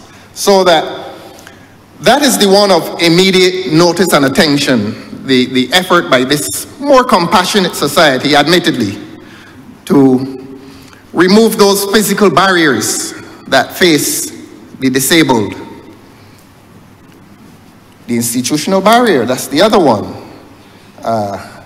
Education, health, employment.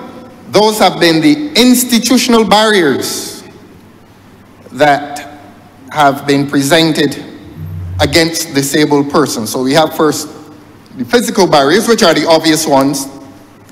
The others tend to be more subtle. The inaccess to health and education and employment, that has been more subtle. And disabled people have tended to suffer in silence, except, and I say this again, as I said on the last occasion, and a lot of credit must be given to the producers of the radio programs back in perhaps the 80s and 90s, who came on the air and dedicated programs to the rights and interests and entitlements of the disabled. And we learned so much, and we learned of these subtle barriers that were created. And I want, again, as I did on the last occasion, to give credit to those radio producers who felt that this was an area of radio production that was worthy of dissemination to an innocent public, a public that was innocent to the plight of the disabled, unless, of course, there was a disabled person living in their household. So again, all of them, the Caribbean Broadcasting Corporation, Starcom, they're the two stations that tend to be more into talk radio and what they call interactive radio.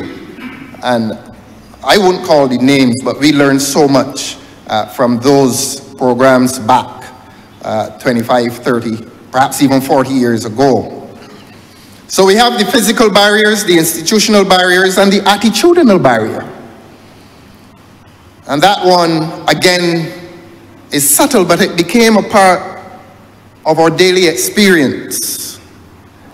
And we know in this country that we were encouraged as children to express contempt for the disabled. We know that.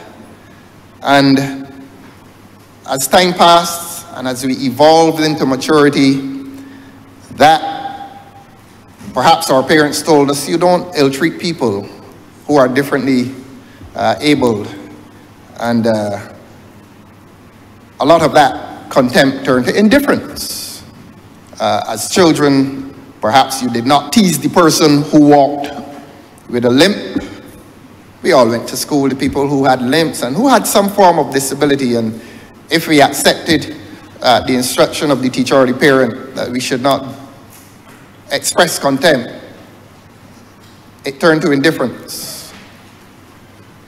And as we grew older, I wonder if it did not become condescension. And I want to say that condescension really is related to pity. And pity is a personal offense. Never pity a person. You're offending that person deeply and at a very personal level. And a lot of us express pity towards the disabled, believing that that pity is compassion. It is not. Pity and compassion are qualitatively different human expressions. And so I want to urge my fellow citizens never to express pity towards a disabled person. Compassion is the far greater emotion. And of course, the greatest of all is admittedly the most difficult one. How many people love other people? Not a lot of people love each other, but if we can reach compassion, hopefully one day we will learn to love a disabled person who is not also a relative or a friend. I heard my learned colleague, honorable colleague, the representative for St. Michael South, speak of the Christian experience. And I wish, similarly, as he did, to commend that to our citizens, our fellow citizens, when they consider the presence of the disabled person who is not a relative, who is not a friend, who indeed is a stranger. And love will become the greatest of them all. So that's the attitudinal barrier. The other one is the linguistic barrier that disabled people face. And I go back, as I did on the last occasion, to the schoolyard. So much, look, Your Honor, education is not self-contained within a classroom. Education extends beyond the classroom, and we learn so much beyond the classroom and on the playing field. That is what education is about. Education is about a transmission of values, and do you have a transmission of values between human beings in a classroom exclusively? No, you don't. It extends to social relations, and as we were growing, as we were children, we learned so much about and from each other on the playing fields. And what we did learn on the playing field as children, unkind, born in sin, that we insulted each other by using the language of disability. And as we grow older and as we learn that the language of disability must not be used as an insult one to the other. And that is something, and I'm going to say we. I'm not going to take some elevated position on this. We, all of us are guilty. Whether as children or as adults, we have been guilty of using the language of disability as an insult towards others. At that point, Your Honor, I pause on the matter of the barriers faced by the disabled. Their daily testimony, their daily experience is the greatest testimony to the barriers that they face, and nothing that I say will be as eloquent as the experience that they live from day to day. So I will move on, except to pause again and say that sometimes we have no idea as to the categories of disability. My research tells me, I don't know if they have increased them, perhaps with the recent addiction of our young children to screens. They may list that as one eventually, but there are 21 types of disabilities. Did we know this? I don't think we knew this. 21, yes indeed. 21 types of disabilities. And these are things, and this is an occasion I'm obliged to the Honourable Member for St. Philip West. That is an indication that this Parliament today is joined in educating our public as to, I call it a crisis, as to the crisis that visits the lives and has visited the lives of the disabled for many, many years, except that this Parliament today does the noble thing to bring legislation to entrench the rights, entitlements, and interests of disabled people in this country. All I am is a lawyer, and you would be disappointed, Your Honor, if I did not go on a legal enterprise. The Honourable Member for St. Michael South is not a lawyer, and so one would not expect that he would burden himself with any legal disquisition. Permit me, however, sir, to do that. And I wanted to pause at the act, not by way of criticism, but by way again of educating the public in this country as to precisely what this legislation intends to do for and in relation to the disabled in this country. And these are areas of interest that must be publicized. The public must know what this parliament is doing today. The people of this country must know the significance, must know and understand the significance of what this parliament is doing today. So I want to pause at the question of legal issues that arise under this legislation. And it is so important to say these things so that the public is now aware as to our responsibilities as citizens vis-a-vis the community of the disabled. And I want to congratulate whoever those persons are that crafted this legislation. I'm not speaking about the draftsman. I'm not speaking of technical draftspersons. I'm speaking of the sociologists and the social workers who would have brought this legislation to life. A draftsman doesn't bring legislation to life. Legislation is brought to life by those who, for sure, by those who have done the social work, the social investigation, and who believe that the fruits of their labors should realize itself in good and progressive legislation. So I want to look at sections of this act about which the public should now be aware. Permit me, Your Honor, to go to section 6 of the act. And this is not going to take a long time. I just feel that these areas need to be highlighted for a public that may not be aware as to what we are doing here today. We note the establishment of an entity called a social empowerment agency. In a sense, one gets the impression that that is an agency established to largely hold responsibility for the rights, for ensuring that the rights of disabled persons are protected. That's a very, very, very important agency.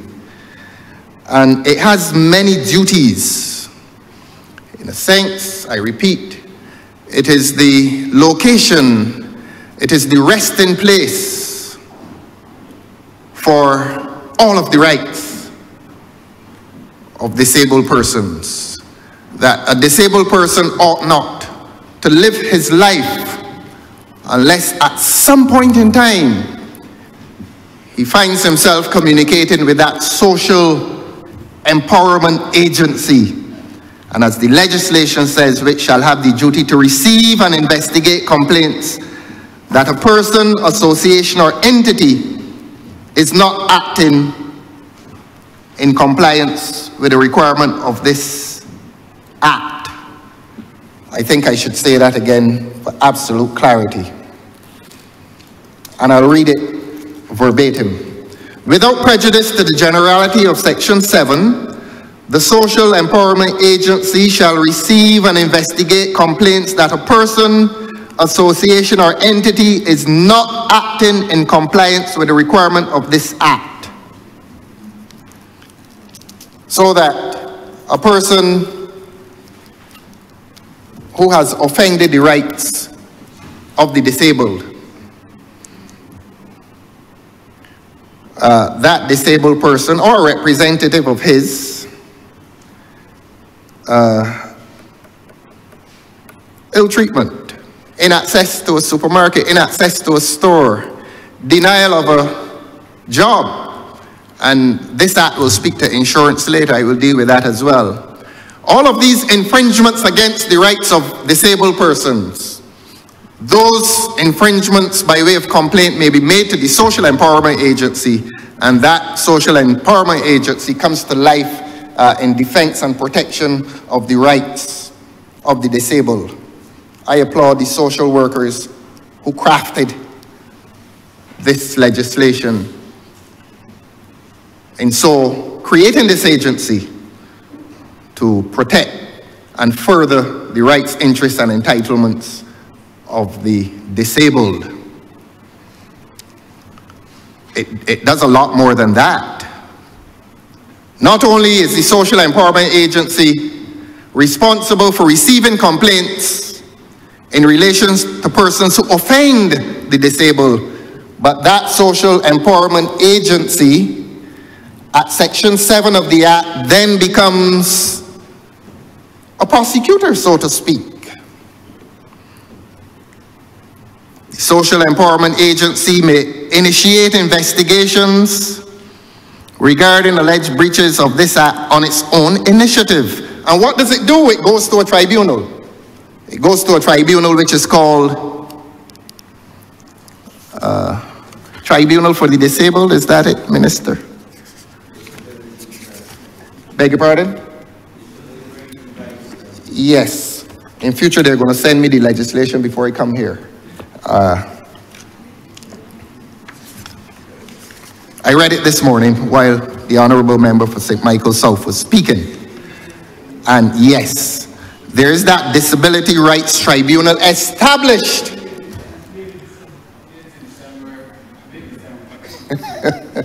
Established. And we have other tribunals in this country. There's the Severance Payments Tribunal, which protects the rights of the worker after redundancy. If the employer does not pay him or her severance, their severance pay, that person can apply to something called the Severance Payments Tribunal, and that Severance Payments Tribunal will have a short hearing and award to the redundant worker compensation, that is to say financial compensation. There's also a Consumer Claims Tribunal. If you purchase something and you have a dispute, or you enter into some business transaction with a person and you feel that you have not received a product that is fit, you can apply to this Consumer Claims Tribunal. That is the legacy of the former member for St. Michael North, who has departed from here, not from the life, from here. And you can make an application to that tribunal. The point I'm making is that from time to time, Parliament has established tribunals which deal with grievances of the citizen. And certainly, in this case, the rights of disabled persons are now elevated to deliberation by a tribunal. And that tribunal has certain powers to which I shall refer presently. Now, let it be understood that these tribunals are legal bodies. I know people may feel if you're not going to the court on White Park Road or one of the magistrates' courts across the country, that the other tribunals have no power. That is not true. As long as it is established by law, by an act of Parliament, it has as much power, certainly in terms of enforcement and the power to hear the matter, and it can summon the person so that it is not a picnic where you have the right to attend or not to attend. A tribunal, the Severance Pay, the Consumer Claims Tribunal, and certainly this tribunal will have the power to summon a person, and the Act will tell you that when you reach that tribunal, it has the power to establish its own procedure. What do we mean by that? You go to a court and sometimes the judge intervenes and says, don't answer that question, or you're not allowed to answer that question. You can't put in the evidence that way. In these tribunals, the procedure is more relaxed, and the tribunal itself is not muscle bound by the rules of evidence and what you can and cannot ask. It's not like that. It is a less muscle-bound exercise. You give evidence almost casually, because what the tribunal is interested in It's the truth. And the tribunal is far less interested in how the truth is told. And so it may set its own procedure. So that is very important. Enforcement. What do we mean by enforcement? Now, you go to a court, and I'm going to give live examples, so please don't be alarmed at the nature of the examples I'm going to give. You go to a court, a lady applies to a court for maintenance for her child, and the court orders the gentleman to pay X amount. By the way, men can also apply for maintenance to some of the courts. And yes, a man can apply, go across to the High Court and apply for maintenance as well.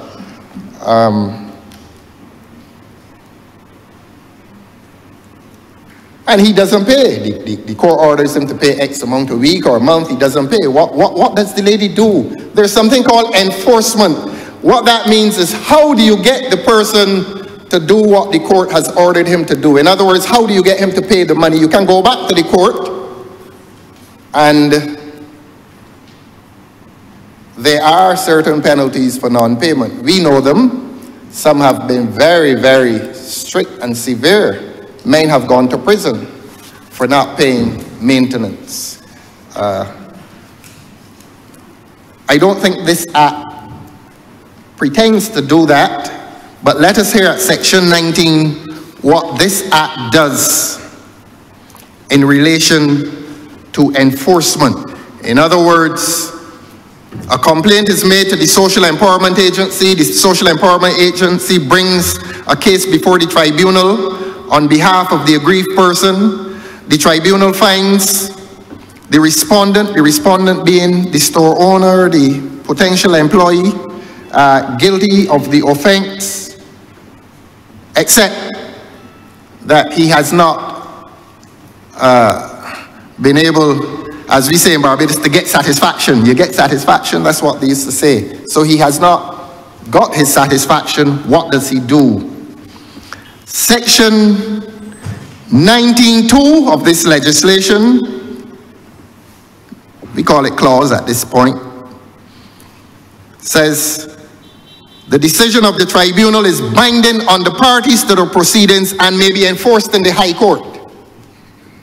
So that after the tribunal makes its decision, if the respondent is so fickle as to believe that what the tribunal has done is so academic and that it is a trifle and that he can just saunter off back to his store or place of employment and nothing more, the Social Empowerment Agency can then refer the matter to the High Court, take them before a judge for enforcement, or as we say in ordinary parlance, for satisfaction. So that if they ordered him to do whatever they ordered him to do, a High Court judge can enforce that order. And I want to say to the public and remind the public that included in the powers of a High Court judge is the power to commit for contempt of court. Because when the court makes an order and that order is not met by the person against whom it is made, he can be asked to come back to the court and give reason why he should not be committed to the place in St. Philip for failure, for contempt of court. So let us remind our public that this legislation, properly used, can be used very, very seriously in defense of the rights of disabled persons. We note as well, interestingly, that the legislation places time limits on the tribunal. I think it says that this issue, it says that a decision shall be given within 60 days. We all know that there's a burning issue around this place and around other countries. There's more litigation, and therefore decisions will take a longer time. We have to understand these things. But one does not expect, and this legislation does not expect, that a disabilities tribunal should deliberate for a period exceeding 60 days in giving a decision. And it goes on to say that if there is some good reason, some good and compelling reason that the tribunal delays in that decision, it may have an additional 30 days, which is 90 in all, 3 months. Lawyers like to speak of remedies. What are the remedies? The Social Empowerment Agency takes you before the tribunal. What are the remedies that the tribunal may award to the disabled person? Your Honor, please permit me to go to section 19, subsection 7. And it reads, the tribunal may make any of the following decisions after consideration of a complaint. It may dismiss the complaint. B, it may find in favor of the complainant and issue an order for the respondent to perform a reasonable action within a specified period of time by the party against whom the complaint was made for the benefit of the complainant. So that if it involves in access to a building, the tribunal has the power to order the owner or occupier, operator of that building to retrofit. That's a word that politicians around here love to hear themselves repeating, so they can retrofit. An order can be made to retrofit. All it means is you make a ramp instead of a step, but they like to say retrofit. Beyond the physical reparation, it can award compensation if appropriate to the complainant. What if the complainant has lost the opportunity for a job? Can the tribunal compensate that disabled person for the loss of what he would have received if he had received that job? I opine yes. Yes. The word compensation means a lot. And that disabilities tribunal can order compensation. And it says compensation if appropriate. And I go as far as to opine that if a potential employee has been discriminated against in his application for employment, then a tribunal properly directing itself and properly legally advised would calculate some reasonable figure that he would have made if he had received that job, not indefinitely, but obviously for 2, 3, 4 years, and award him that amount as compensation. That is only a legal opinion, but I don't think I give that legal opinion lightly. The third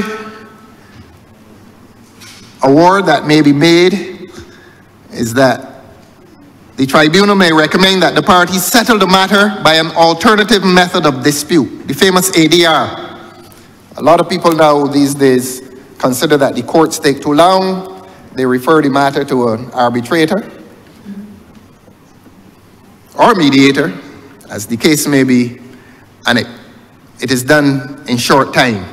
So you go to the Disabilities Tribunal, and the Disabilities Tribunal, with the agreement of the parties, may decide that they want a priest, a senior retired lawyer, a pastor of the church, or some other upstanding citizen, a retired public servant, preferably public servant, to mediate the matter and make an award.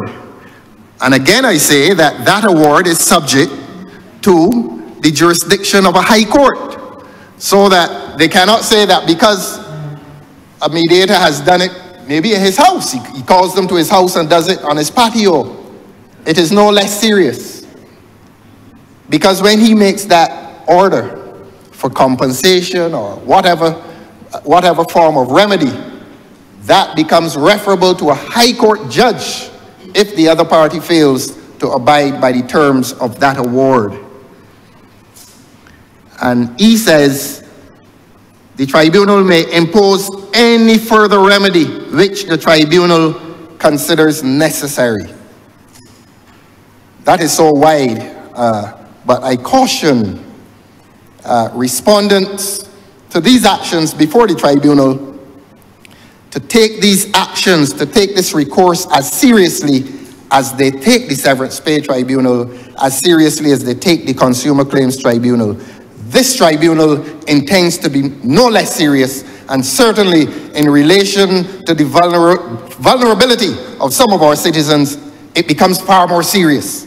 So I would want to encourage the public to take this legislation very, very seriously.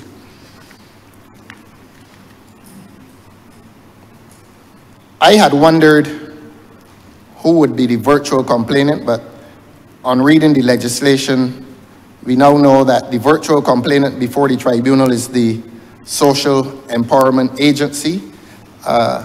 We can make the comparison with the control of customs. You know that if you come through and you don't pay the duties that you're supposed to pay, the control of customs can take you to the magistrate's court. And he takes you there as what we call, he becomes the complainant, and we call him the virtual complainant. In terms of a criminal offense, somebody beats you, you don't prosecute yourself. The Commissioner of Police prosecutes the person who beat you. So in this case, the complainant is the Social Empowerment Agency, so that the disabled person need not worry as to whether he will have to immerse himself in legal technicality and legal skill. He goes to that court protected by the Social Empowerment Agency, who becomes his voice before that court, before that tribunal. So there's no need to worry there. I found section 49 to be extremely interesting. Permit me, Your Honor, to invite the public to look at section 49, the duty of caregivers. This is so very important. When we hear the word caregiver, we think of the vulnerable. And when we think of the vulnerable, we think of the aged, and we think of the very young. In ordinary parlance, old people and children, the two most vulnerable groups in this country. But then, if you are also disabled at any age, that is where caregivers need to be very compliant with the law. I will just digress briefly and say I love to give legal advice on the Succession Act. People come to you and they want to know, sometimes they do, you know, if I make a will, can I leave out my wife? If I make a will, if the lady is a lady, can I leave out my husband? I love to give this advice. And you love to say to them that there's something called the Succession Act. And when you are making a will, well, you can leave out the spouse if you want, but after you die, that spouse can apply to the court and remind the judge, look, I was married to him. And at the date of his death, I was married to him. So he can't leave me out. And the Succession Act says precisely that whatever he puts in that will, he must leave something for his wife. And wives, you must leave something for your husband as well. I don't remember which way something, because more than something. There's a specific amount, I don't remember. Yes, we're coming there. I know your sensitivity on this particular matter. So that you won't write one and then be subject to that. Just to advise you so that you shouldn't write one and be subject to that afterwards. We both speak equally as married men who intend to do the right thing. Should do the right thing. We will. But let me speak for myself. So that I love to give that advice to persons in relation to wills. Sometimes they come after death as well and discover, but I am not in the will. I said you were married. Well, don't worry about the will. Lady, gentleman, 1/3. Correct, sir? No, sir. 1/3. You have to leave 50%, at least 50% of your estate. At least 50%, I remember. Half. Yes, indeed. So you only leave 1/3. If they're children. Note. Do not leave 1/3, I remember. I just advise you. You say 1/2. I'm giving you legal advice. You say 1/2. So that we always tell them, we always tell them there's a guaranteed portion for you in that estate. You say 1/2, sir. Right.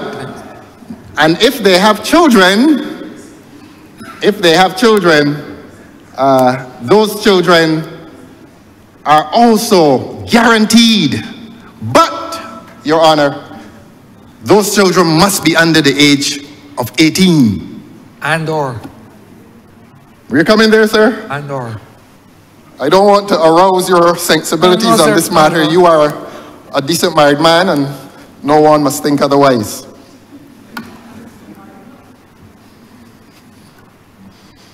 And so we like to advise the persons before us that their guarantees in relation to a spouse. Mr. Speaker. Yes, Honourable. Can I just, since this is a disabilities debate, I just want to clarify for the benefit of the members of the public and Honourable Leader of the Opposition that it is not only children under 18, but any child who has a disability. Yes, we are coming there. Any child with... We're coming there. Yeah. We're coming there. So that the categories, there are 3 categories of persons who are guaranteed. I'm going to say this slowly so that the public can understand. I'm in no hurry. And we normally say that a spouse has a guarantee, a child under the age of 18 is guaranteed, and the 3rd category is a disabled person of any age. We're not in any hurry. They're ready for lunch. Honourable, just relax. Yes.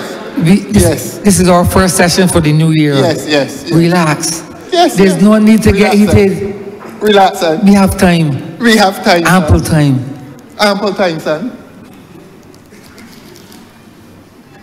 So that I say that to make the comparison with what we are discussing here today, that in the law of succession, disabled persons receive guarantees under the Succession Act, certainly as it relates to inheritances.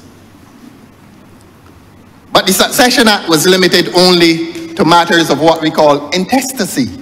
That is where a person does not leave a will. The rights of a guaranteed child of any age, from 1 day to 99 or 100, however long he lives, that his rights are guaranteed. But this act goes farther than that. This act gives far greater guarantees in far greater instances. Perhaps I did not digress at all, because Section 14, because it deals with disabled persons, the Succession Act. But let us go back to Section 49. And let us read it. A person who is responsible for the care of a person with a disability shall ensure that the person with the disability receives adequate food, clothing, medical attention, shelter, and other necessities.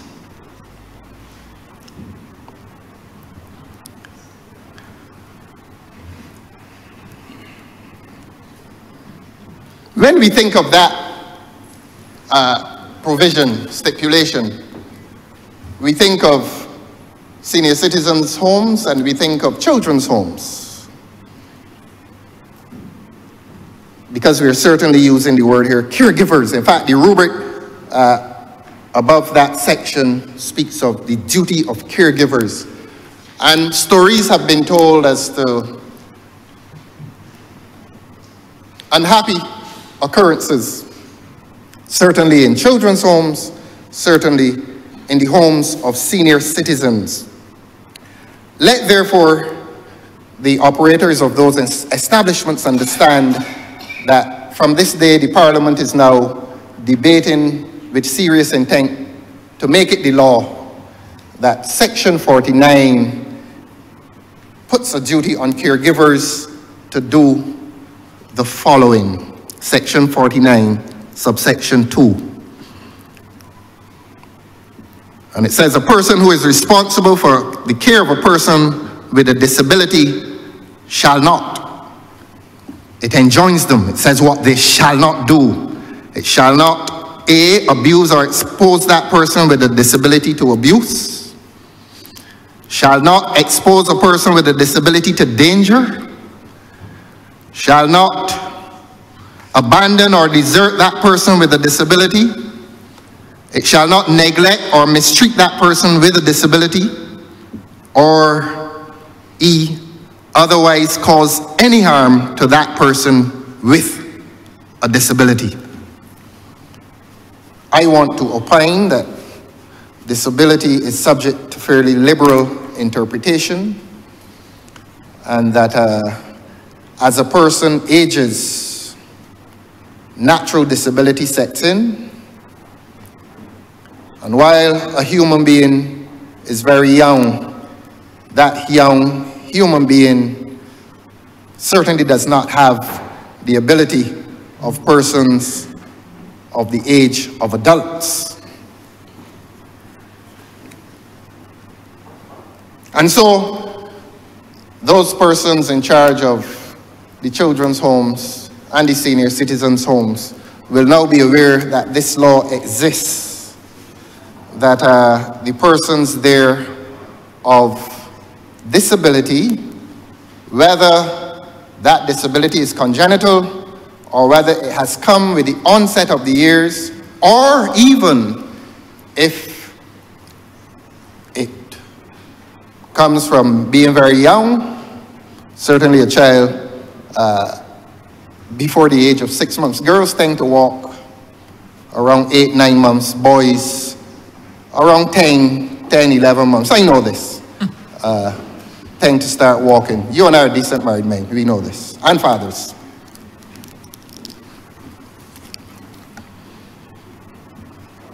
So let the public now know that a person who knowingly or recklessly contravenes this section is guilty of an offense and is liable on summary conviction to a fine of $50,000 or to imprisonment for a term of 5 years or to both. Normally, when the draftsman, when a parliament sets a penalty, that penalty is a message as to how seriously Parliament takes the infraction. And if you tell a man, an offender, that he is exposing himself to a fine of $50,000 or imprisonment for 5 years, the legislation is reminding this country, it is reminding caregivers of disabled persons as to the seriousness of their obligations, their professional and personal obligations. Who? Okay, 5 minutes. 5. No more than that. Thank you. So that of course is done before court, not before the tribunal. So it is as serious as this. Infringement of this legislation, you're taken to the law courts, not the tribunal, and you're exposing yourself. And yes, it said summary conviction, so a magistrate, they don't have to go through the long process of high court. A magistrate can 5 is all right, Honourable Member? 5, yes. Thank you very much. Or you want to come back? Yes. Yes, yes, yes. In the circumstances, Your Honour.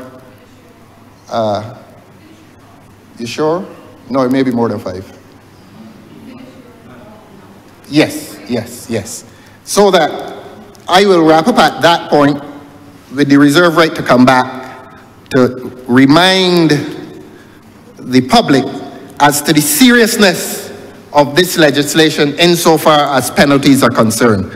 With that reserve right, Your Honour, I'm obliged to you. Honourable Leader, Government Business. Thank you, Mr. Speaker. With that, I want to move the suspension of the House until 2:25 p.m. The question is that this Honourable Chamber be suspended until 2:25 p.m. All those honourable members in favour, please say aye. Those against, please say no. Me think the ayes have it. This Honourable Chamber stands suspended until 2:25 p.m.